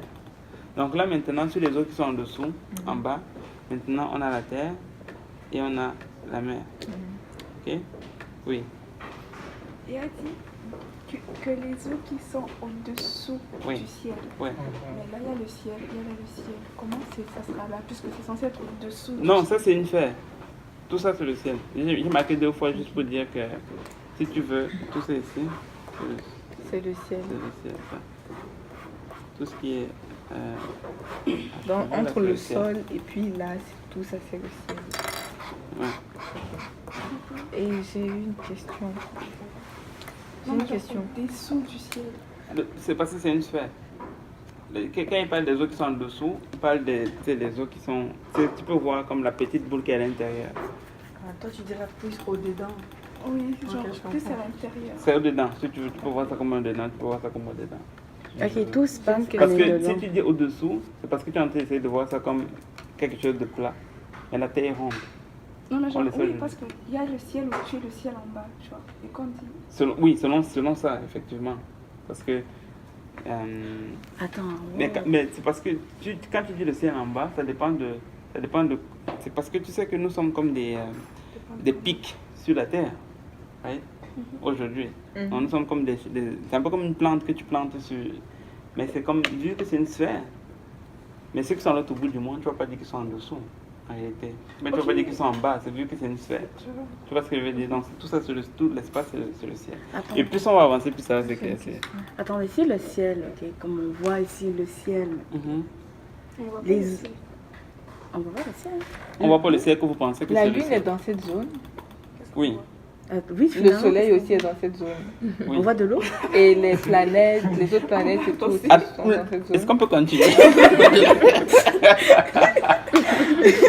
Est-ce qu'on peut continuer?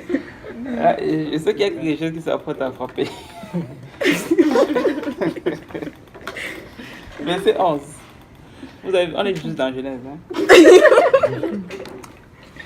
Puis Dieu dit que la terre produise de la verdure, de l'herbe portant de la semence, des arbres fruitiers, donnant du fruit selon leur espèce et ayant en eux leur semence sur la terre. Ok. Et on a cela seulement sur la terre, on va continuer, finir. Et sur la terre. Et cela fut ainsi, la terre produisit de la verdure, de l'herbe portant de la semence selon son espèce, et des arbres donnant du fruit et ayant en eux leur semence selon leur espèce. Verset 13. Dieu vit que cela était bon. Ainsi il y eut un soir et il y eut un matin. Ce fut le 3e jour. Alors, le 3e jour, Dieu a parlé à la terre. Ok. Il a fait les arbres. Ok. Il a fait toute la verdure. C'est ce qu'on a sur la surface de la terre. Mais pasteur, pourquoi créer les arbres avant le ciel? Il n'a pas fini. Pourquoi créer les arbres avant le ciel? Non, mais avant les lumières. Ça, j'ai jamais compris. Pourquoi tu essaies de comprendre ce que tu as Ça détruit. Ça détruit. En tout cas. Non, mais... Pourquoi créer des arbres avant? Non, mais avant la lune, le soleil, les étoiles. Ah, d'accord. Ça, je ne sais pas. Mais c'est pas logique. Ah, s'il a fait, tu peux te... Le soleil et la lune n'ont aucune influence. Tu peux avoir la confiance que c'est la bonne chose. Ouais. sur Mais la est-ce que plante? le soleil et la lune ont une influence? Le soleil a une influence sur la plante. Ben, c'était pour Bon. éclairer, en Bien fait. grandir. Bon. J'ai pas la réponse à la question. Mais le 3e jour, Dieu a créé ça, ok? Il a créé la verdure qui était sur la terre. C'est ça? Oui. Donc le 3e jour, il a séparé les... Il a fait apparaître le sec Uh-huh. et en même temps il a fait les arbres Oui, le même jour. oui. Il a fait les arbres, il a fait toute la verdure qui est sur la terre. En fait, ça, c'est le sec dont c'est dans la Bible parle. Alors, vous avez défini que c'est l'endroit où vous et moi nous sommes en train de mettre nos pieds présentement. Ok. Et c'est là que en fait, Dieu a créé toute cette verdure-là. Et on va voir d'autres choses qu'il a rajoutées justement sur cette terre. Une autre chose qu'il faut mentionner, regarder, c'est que Dieu a parlé à la terre en fait pour créer la verdure. Ok, il a dit que la terre produise. Tu vois. Et puis il y a eu tout ce qui est sur la terre, il a séparé. Et comme je disais tantôt, avec le temps et la technologie des plaques, c'est comme ça que la masse de terre a commencé à se séparer et ça a créé ce qu'on appelle les continents. Ok. Et je pense que on peut déjà revenir à cela. Et on sait aujourd'hui que la terre est constituée de plus d'eau que de terre. Ok. Et il en est de même pour l'être humain. Je pense que l'être humain a un pourcentage de 70% à peu près d'eau, ok, dans son corps. Et donc c'est comme ça que Dieu a créé la terre. Et maintenant, il y a eu ce continent-là sur lequel nous sommes. Et il y a maintenant l'océan Pacifique et tout le reste que vous pouvez imaginer. Et ça, c'est cet endroit où on pose nos pieds. Alors bon, maintenant, la question c'est, si on s'en fie au schéma qu'on a dessiné ensemble, avec ce qu'on a lu, où commence le ciel? À terre. Entre les eaux d'en haut. Les eaux. Mais non, ça va au-delà. Non, mais il avait dit Mais les... ça Tu commence... parles juste du ciel. hein. Oui, le ciel dans Entre la l'étendue. terre et Ça les commence- Tu l'as dessiné. Entre la terre et En puis fait, les ça, eaux ça d'en va haut. du sommet de la terre jusqu'au... Le sommet de la terre, c'est-à-dire... Mais de la surface où... Enfin, le terre entoure la terre Voilà, en fait. voilà. Ouais. Tu vois, La zone c'est pour qui ça que j'ai entoure dit- la terre. Ouais. Et c'est pour ça que je disais que le ciel n'est pas ce qu'on pense souvent. On pense que le ciel, c'est le petit truc bleu qu'on voit très lointain là-bas, oui, ça fait partie du ciel. Le ciel commence ici. Hein? C'est ce qu'on vient de voir. Ouais. Là où on est, là, Le ciel? On est dans le ciel. Dieu a fait l'étendue. Ok, ça c'est les eaux qui sont en dessous. Ok. Et il a fait l'étendue. Il a appelé l'étendue ciel. L'étendue qui sépare les eaux qui sont au-dessus et les eaux qui sont en dessous. Et ces eaux qui sont au-dessous, il a séparé ça en deux. Après, il a dit que le sec paraisse. Et c'est là que Oumu est. Ok, je vais mettre Oumu ici. C'est là que tu es sur la terre ici. Mais Dieu dit que le ciel, ça commence là. Il dit que c'est cette étendue là. Entre où et puis. Donc c'est tout cet espace vide là dans lequel tu mets tes mains. C'est bizarre. Ah oui. Attends, quoi? Mais les eaux alors? Mais ma question. Mais ça, c'est bibliquement parlant. Sinon, si je parle, est-ce que je sais pas. Non, mais est-ce que les parce que eaux... non, On a quoi? Ça c'est physiquement parlant. Et bibliquement parlant, bien évidemment, vu que c'est Dieu qui a créé les cieux et la terre. Donc je te dis là où le ciel commence physiquement. Ok, ça commence là où nous sommes. Ok, donc on peut pas voir la fin, mais les eaux... Quelle eau? Ici, les eaux. Mais justement, il y en a qui disent que la pluie, ça vient de ces eaux-là justement qui sont au-dessus. Au-dessus de nous. Au-dessus du ciel, après l'étendue. Et une autre couche. La couche d'ozone. Ah, par contre, j'avais fait le rapport. Tu vois. Et c'est justement la raison pour laquelle j'ai dessiné ça. C'était pour qu'on puisse l'avoir en perspective. Alors, je ne suis pas d'aucune façon en train de dire que tu sais, il n'y a pas un endroit super élevé. Mais tu sais, l'autre chose, des fois, qu'on peut aussi réaliser, qu'on peut avoir comme leçon, c'est que ce Dieu-là, même si on dit qu'il est dans le ciel, il n'est pas dans un endroit très lointain où il faut faire des milliers de kilomètres pour arriver. Donc, oui. Même si on voulait parler physiquement parlant, le ciel commence là où vous et moi nous sommes. Bibliquement parlant. C'est pour ça qu'il est avec nous. Oui, mais même si c'était vraiment loin, en esprit, ça ne change plus rien. Mais physiquement parlant... Attends, mais où est la couche d'ozone? Mais pourquoi tu vas toi? Je ne suis pas un professeur de physique, de géographie. C'est le ciel. J'essaie de juste comprendre. Oui, mais ce qui veut dire par là... Ok, on parle de spirituel. Mais les autres planètes sont où?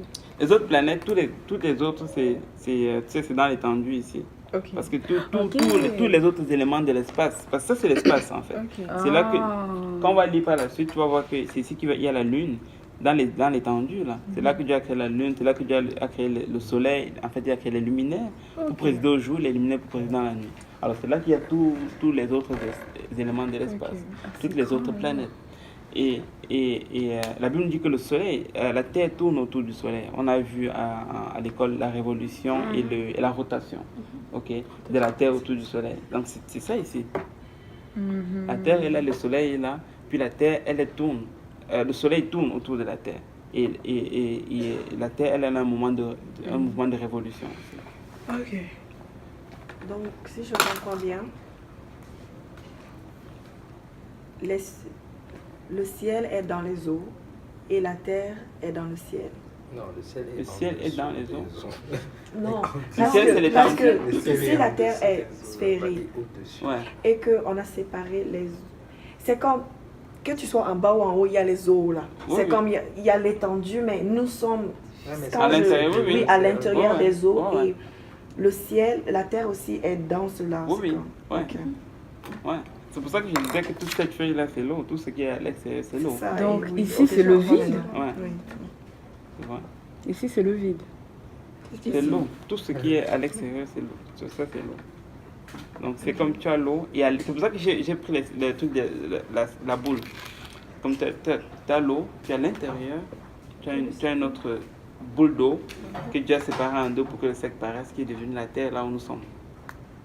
Et tu as une étendue qui est le ciel. En dehors de cette sphère-là, il y a Dieu.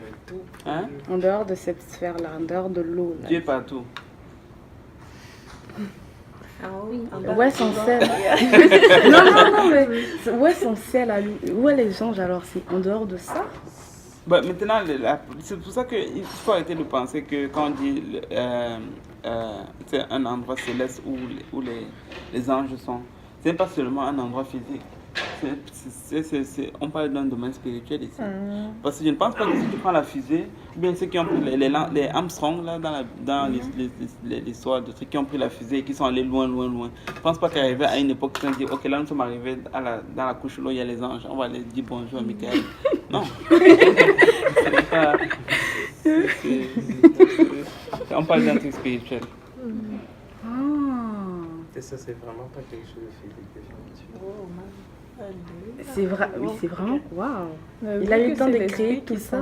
Définitivement, non, je comprends. Même ça peut vraiment pas être, ça peut pas être quelque chose de physique. Non. Ah, non. Donc, ça veut dire que tout ce qu'on fait là, eux, ils voient ça, mais nous, on ne voit pas ce qu'eux, ils font. C'est ça? C'est comme un parallèle de pas. Vu qu'ils sont... Nous, on ne voit pas ce qu'eux, ils font. Oui, mais eux, ils voient. Oui. C'est pour ça que le roi monsieur est ici. Oui, mais en fait, c'est juste qu'il faut comprendre que Okay. on ne peut vraiment pas, il n'y a pas de séparation physique. C'est ça.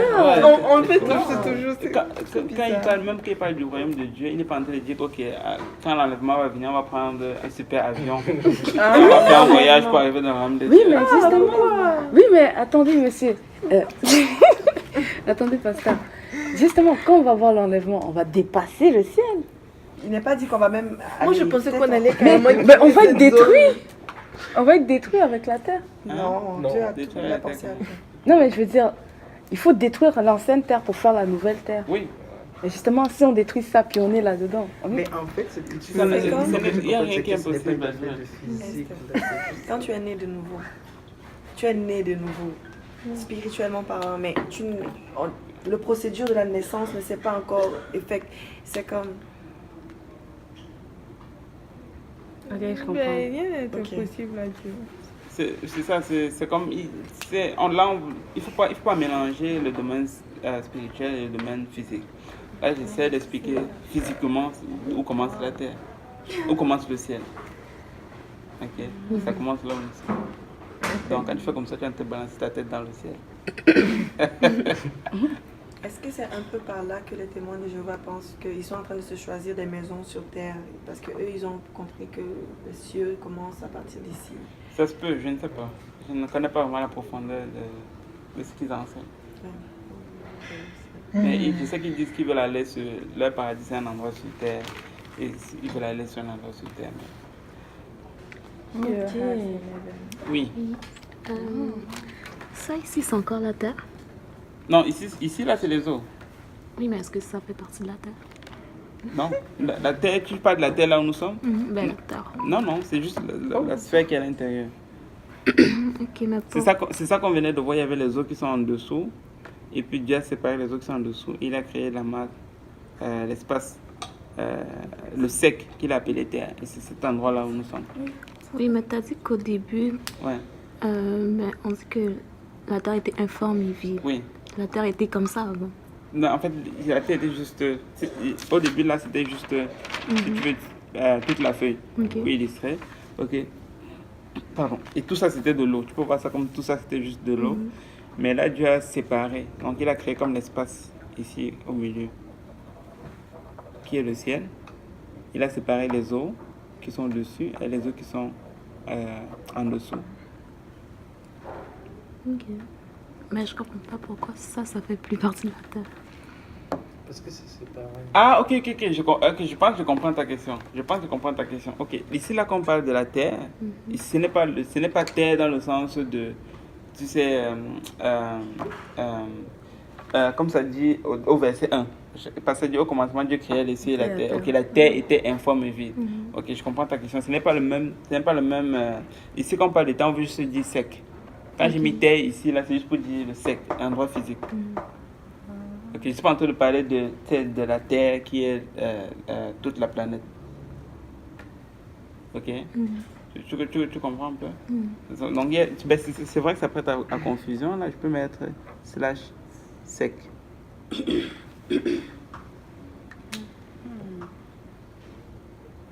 Donc les cieux, c'est en dehors de tout ça. Non, les cieux, c'est juste... ok, les cieux, de ce que j'ai entendu, c'est le pluriel de ciel. Ok. D'accord. Et là maintenant,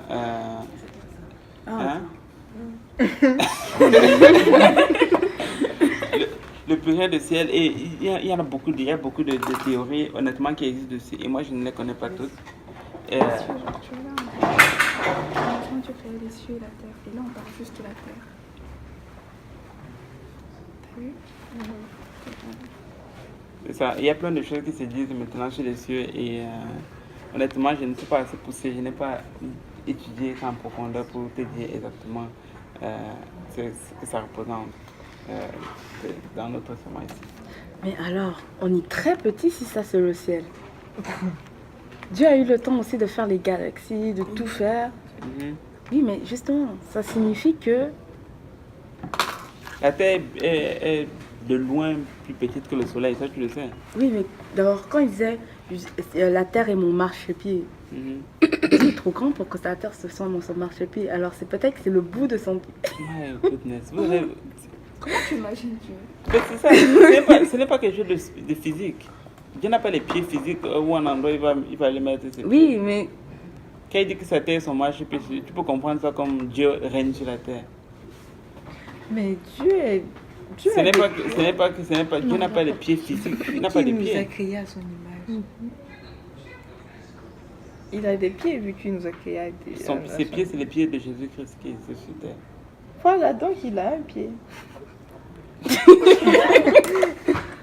Vu que Dieu c'est Jésus-Christ. Non mais ça j'ai compris pour les mains, mais moi c'est toujours été les pieds. Ok. Oui, mais c'est ça qui t'explique, c'est que Dieu, en tant qu'esprit, il n'a pas de pieds physiques. Oui, ça j'ai... Ok, mais quand la Bible dit que la terre est son marchepied, c'est imagé. On n'est pas en train de dire que c'est là qu'il marche chaque matin quand il se lève. Ça veut dire que...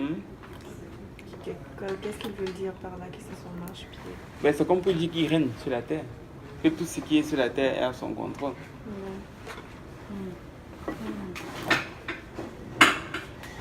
Et les bras c'est sa puissance. Hein? Et les bras c'est sa puissance. C'est l'image aussi de sa puissance. Bras droit. Et la tête alors c'est... Ok. Continue. Continue. Je vais vous demander dans la voiture. Ouais, sinon on va pas finir. Jusqu'à là c'est bon? Ok. Et donc là il y avait le sec qui est apparu. Là il faut qu'on avance un peu pour finir, sinon on va être... Vous pouvez continuer, je vais se payer mon parking avant que ça ne soit trop tard. Dieu dit qu'il y ait des luminaires dans l'étendue du ciel pour séparer le jour d'avec la nuit et que ce soit des signes pour marquer les époques, les jours, les années, et qu'ils servent de luminaires dans l'étendue du ciel pour éclairer la terre. Et cela fut ainsi. Dieu fit les grands luminaires, le plus grand luminaire pour présider au jour et le plus petit luminaire pour présider à la nuit. Il fit aussi les étoiles. Dieu les plaça dans l'étendue du ciel pour éclairer la terre, pour présider au jour et à la nuit, et pour séparer la lumière d'avec les ténèbres. Dieu vit que cela était bon. Ainsi il y eut un soir et il y eut un matin. Ce fut le 4e jour. Il y a eu un soir et il y a eu un matin, ce fut le 3e jour. Donc il y a eu d'abord le soir, ensuite le matin. Hein? Le soir, puis le matin, ça veut dire à partir de minuit. Le petit matin, c'est ça? C'est le petit matin qui est la nuit, et puis après, le matin qui est le moment où il y a la lumière. C'est juste pour dire qu'un jour est passé. Mais ce qu'elle dit en même temps, ça me parle. C'est comme si ça commence par la nuit et après le jour précède. C'est comme même au commencement d'abord les ténèbres, après la lumière. Ça me parle dans ce sens. Ok. Donc 24 heures en fait, c'est à partir de 18 heures. Pourquoi à partir de 18h? Pourquoi 18h? Pourquoi 18h? Parce qu'il y a déjà eu la nuit. Il y a d'abord eu la nuit, ensuite le jour. Et 12 heures de temps pour la nuit, 12 heures de temps pour le jour. Et donc, on peut dire que de 18h à 6h, c'est la nuit. Est-ce que tu sais que 18 heures, si tu vas dans d'autres pays, ça ne veut pas dire grand-chose? Bon, ok. Ça, c'est juste une norme qu'on s'est Oui, qu'on s'est donné. Tu sais, ils ont ce qu'ils appellent le calendrier grégorien, puis toutes les affaires. L'heure que tu as ici, c'est pas la même heure que tu as en Chine. Si tu veux commencer à calculer avec les 18 heures, tu vas vraiment te perdre. Mais c'est juste que il en te dit qu'une journée est passée. Ok. Ok. Donc là, maintenant, dans le ciel, il y a eu ces luminaires-là qu'il a créés, justement. Il a créé les grands luminaires pour présider au jour et les petits luminaires pour présider la nuit, comme les étoiles la nuit, la lune la nuit et le soleil, bien évidemment, le matin. Ok. Et quelle est la différence? Bon, j'ai déjà répondu à la question, là, mais juste pour voir si vous m'avez suivi. Quelle est la différence entre cette lumière que Dieu crée ce jour-ci et celle qu'il y avait le premier jour? La réponse est très facile. Oui. La première lumière était Dieu. La première lumière, c'était Dieu. Ben, la seconde, ça, c'est le soleil. Exactement. Donc là, c'est que...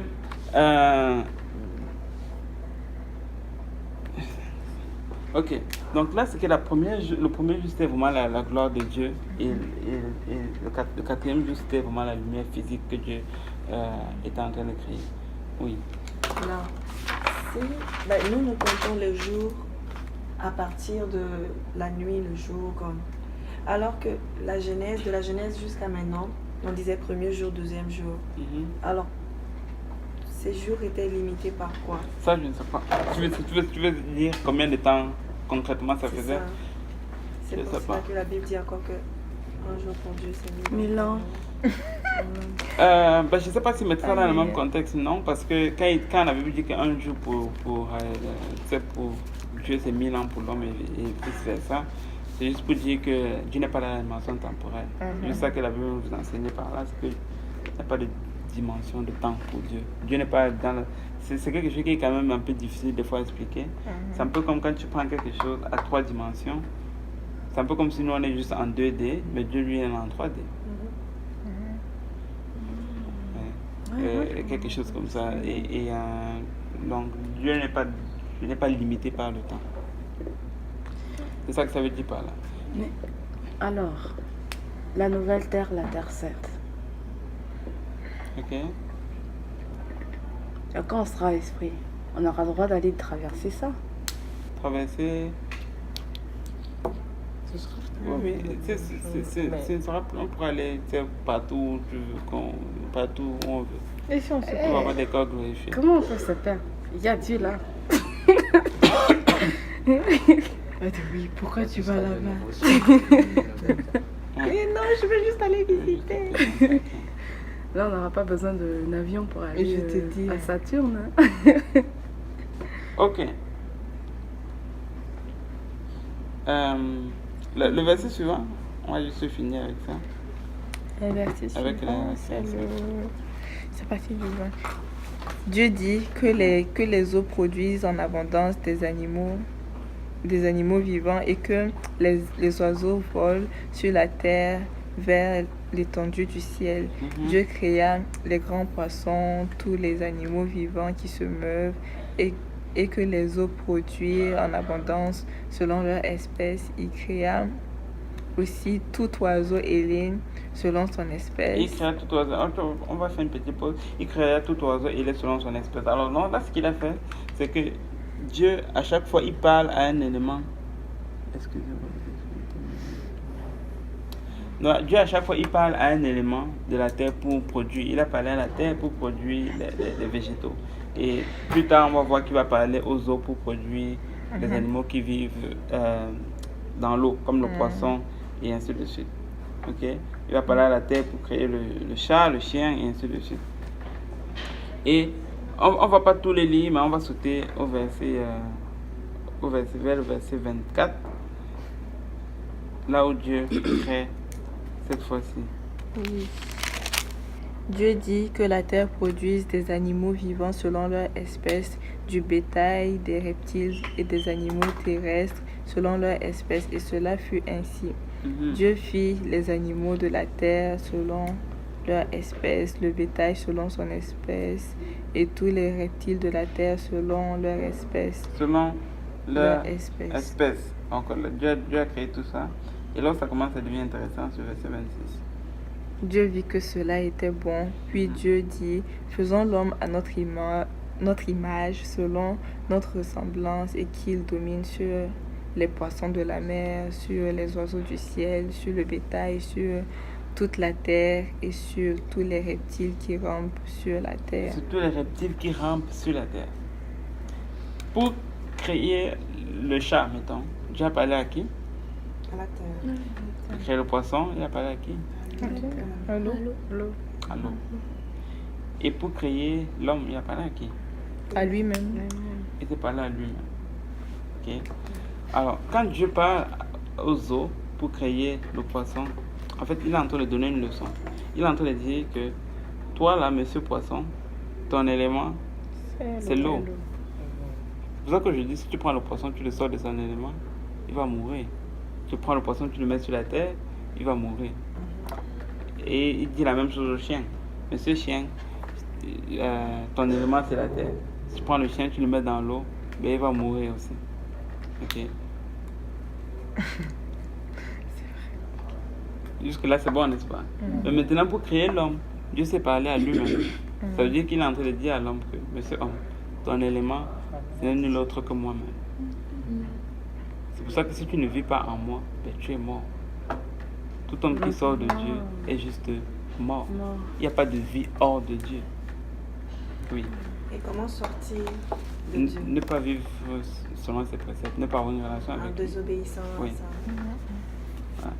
C'est juste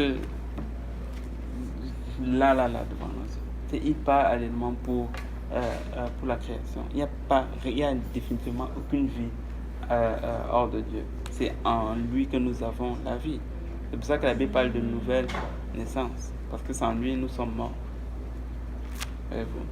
Et donc là, Dieu parle à l'homme. Mais bon, il y a quelque chose qui est problématique ici pour certains. Je suis sûr que ce n'est pas le cas pour personne d'entre nous, mais juste pour notre culture et pour notre bagage, on va le décortiquer. Il dit ceci. Puis Dieu dit au verset 26, faisons l'homme à notre image. Donc Dieu parle à lui-même. Mais le problème, c'est qu'il utilise le pluriel. Il dit faisons l'homme à notre image. Ok. Il dit à notre image, selon notre ressemblance, et qui demeure sur les poissons de la mer, sur les oiseaux du ciel, sur le bétail, sur toute la terre et sur tous les reptiles qui rampent sur la terre. Donc là, il parle au pluriel. Et là, certaines personnes vont lire et vont dire, voilà, Dieu est en train de parler. En fait, c'est le Père, le Fils et le Saint-Esprit qui sont en train de se concerter pour dire, faisons l'homme à notre image. Okay. La première des choses, c'est que souvent, ce genre de choses-là, c'est très facile à répondre. C'est que moi, je leur pose souvent la question. Ok, il y a le Père, il y a le Fils et il y a le Saint-Esprit. Les trois se sont concertés pour créer l'homme. Ok. Mais le truc, c'est que si tu vois dans le livre d'Ésaïe, Dieu dit, j'ai créé l'homme par moi-même. Ok, Ésaïe 45. Je suis l'Éternel, hors de moi, il n'y a point d'autre Dieu. C'est partout à travers. Tu as Ésaïe 44, tu as Ésaïe 45, tu as Ésaïe 46 même. C'est partout à travers d'Ésaïe, c'est juste pas manquer de temps selon l'aura lu. Il dit que c'est lui-même qui a créé les cieux et la terre et il n'a pas eu besoin de l'aide de qui que ce soit. Et la question que vous voulez leur poser, c'est celle-ci. C'est que si Dieu dit que c'est lui qui a créé toute la terre par lui-même, alors, c'est quelle partie de Dieu ici qui parlait? Quand il dit dans le livre d'Ésaïe que lui, il a créé toutes les cieux et la terre. S'il dit que c'est le Père, ça veut dire qu'automatiquement, il disqualifie le Fils de la création et le Saint-Esprit de la création. Ok? Mais quand tu vas dans le Nouveau Testament, la Bible dit que tout a été créé pour, par et en Jésus-Christ. Donc tout a été créé par Jésus-Christ. Donc tu ne peux pas le disqualifier de la création. Tu ne peux pas disqualifier Jésus-Christ de la création. Ok? Et tu ne peux pas non plus disqualifier le Saint-Esprit de la création. Au commencement, l'Esprit de Dieu se mouvait au-dessus des eaux. Ok? Ok. Donc c'est que si tu sépares le Père, le Fils et le Saint-Esprit, tu as tout gâché la Bible. C'est un peu plus marcher.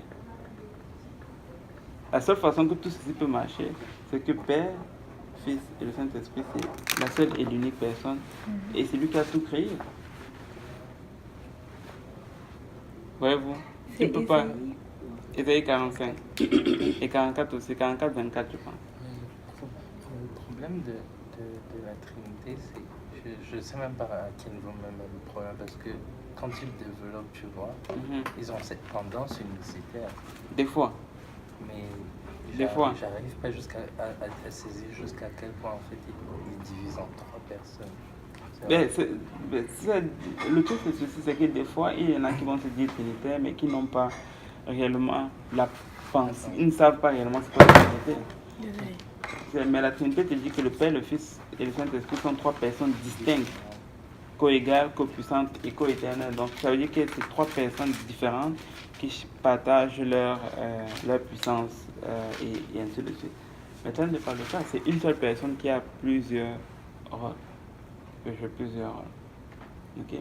Donc, alors, ce n'est pas le Fils qui est en train de se concerter au Père ici. D'autant plus que si c'était le Fils qui est en train de parler au Père et qui dit faisons l'homme à notre image, ben, ça veut dire que c'est juste lui qui a fait, selon le livre d'Ésaïe, et le Père dit que tu disqualifies le Père de la création, ce qui ne marche plus. Donc, c'est juste pas possible d'aller avec ça, selon la pensée trinitaire. Mais là encore, tu vas dire, Achille, ça ressemble trop mathématiquement, on ne fait pas les mathématiques. Je suis content que tu m'aies dit cela. Personne n'en trouve ici, mais peut-être quelqu'un sur la caméra. Mais, verset 27.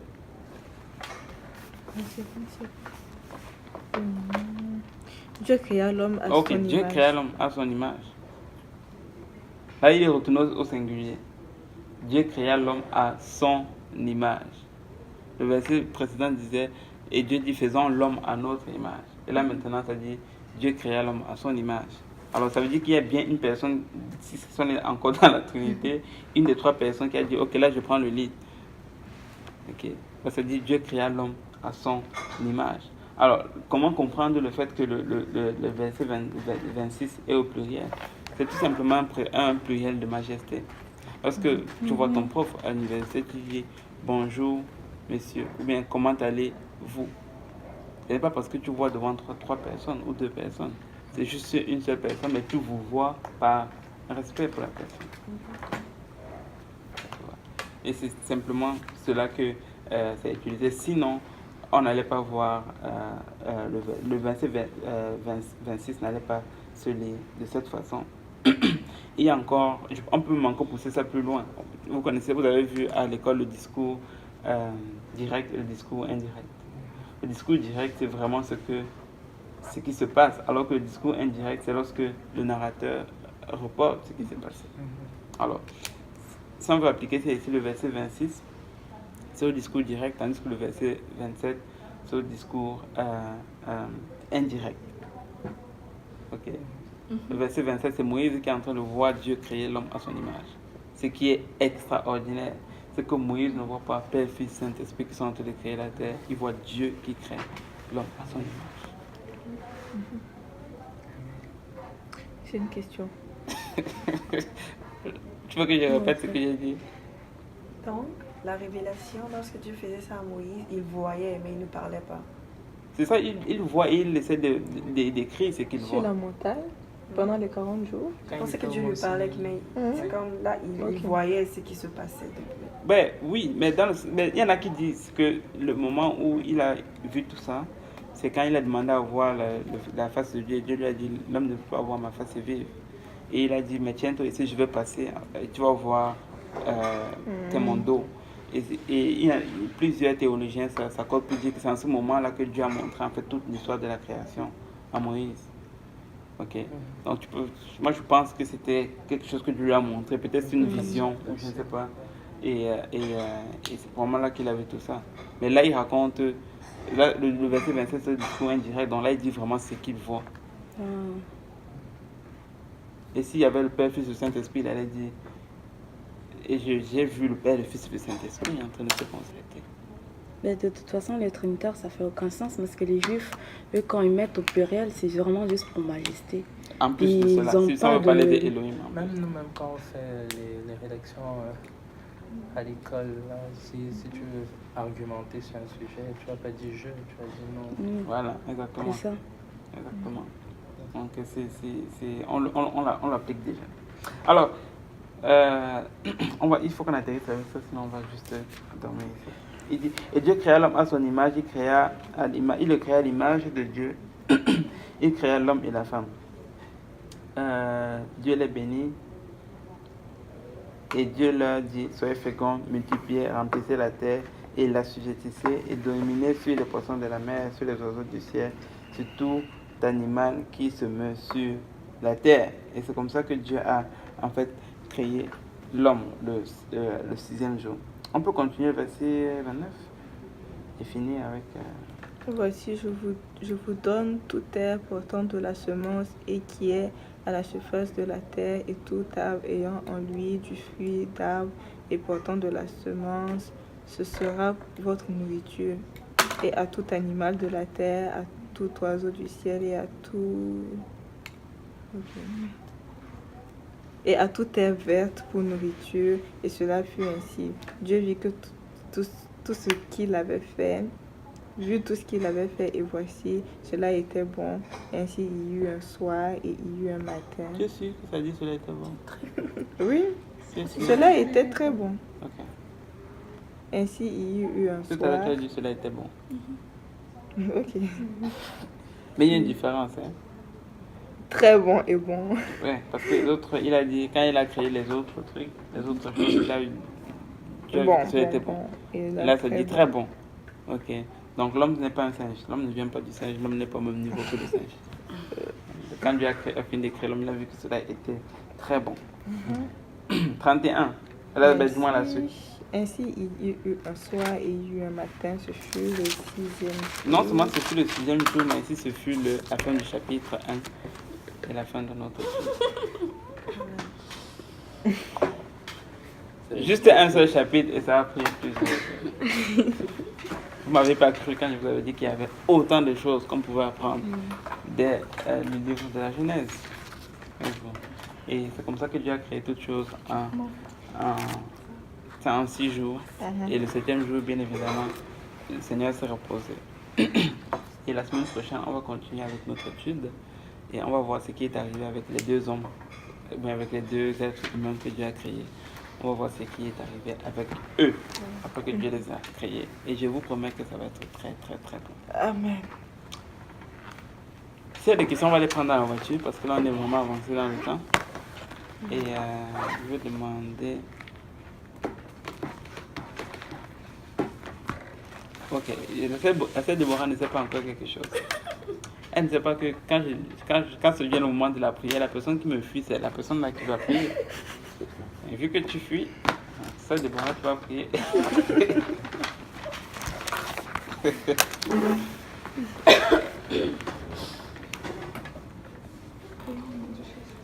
Amen.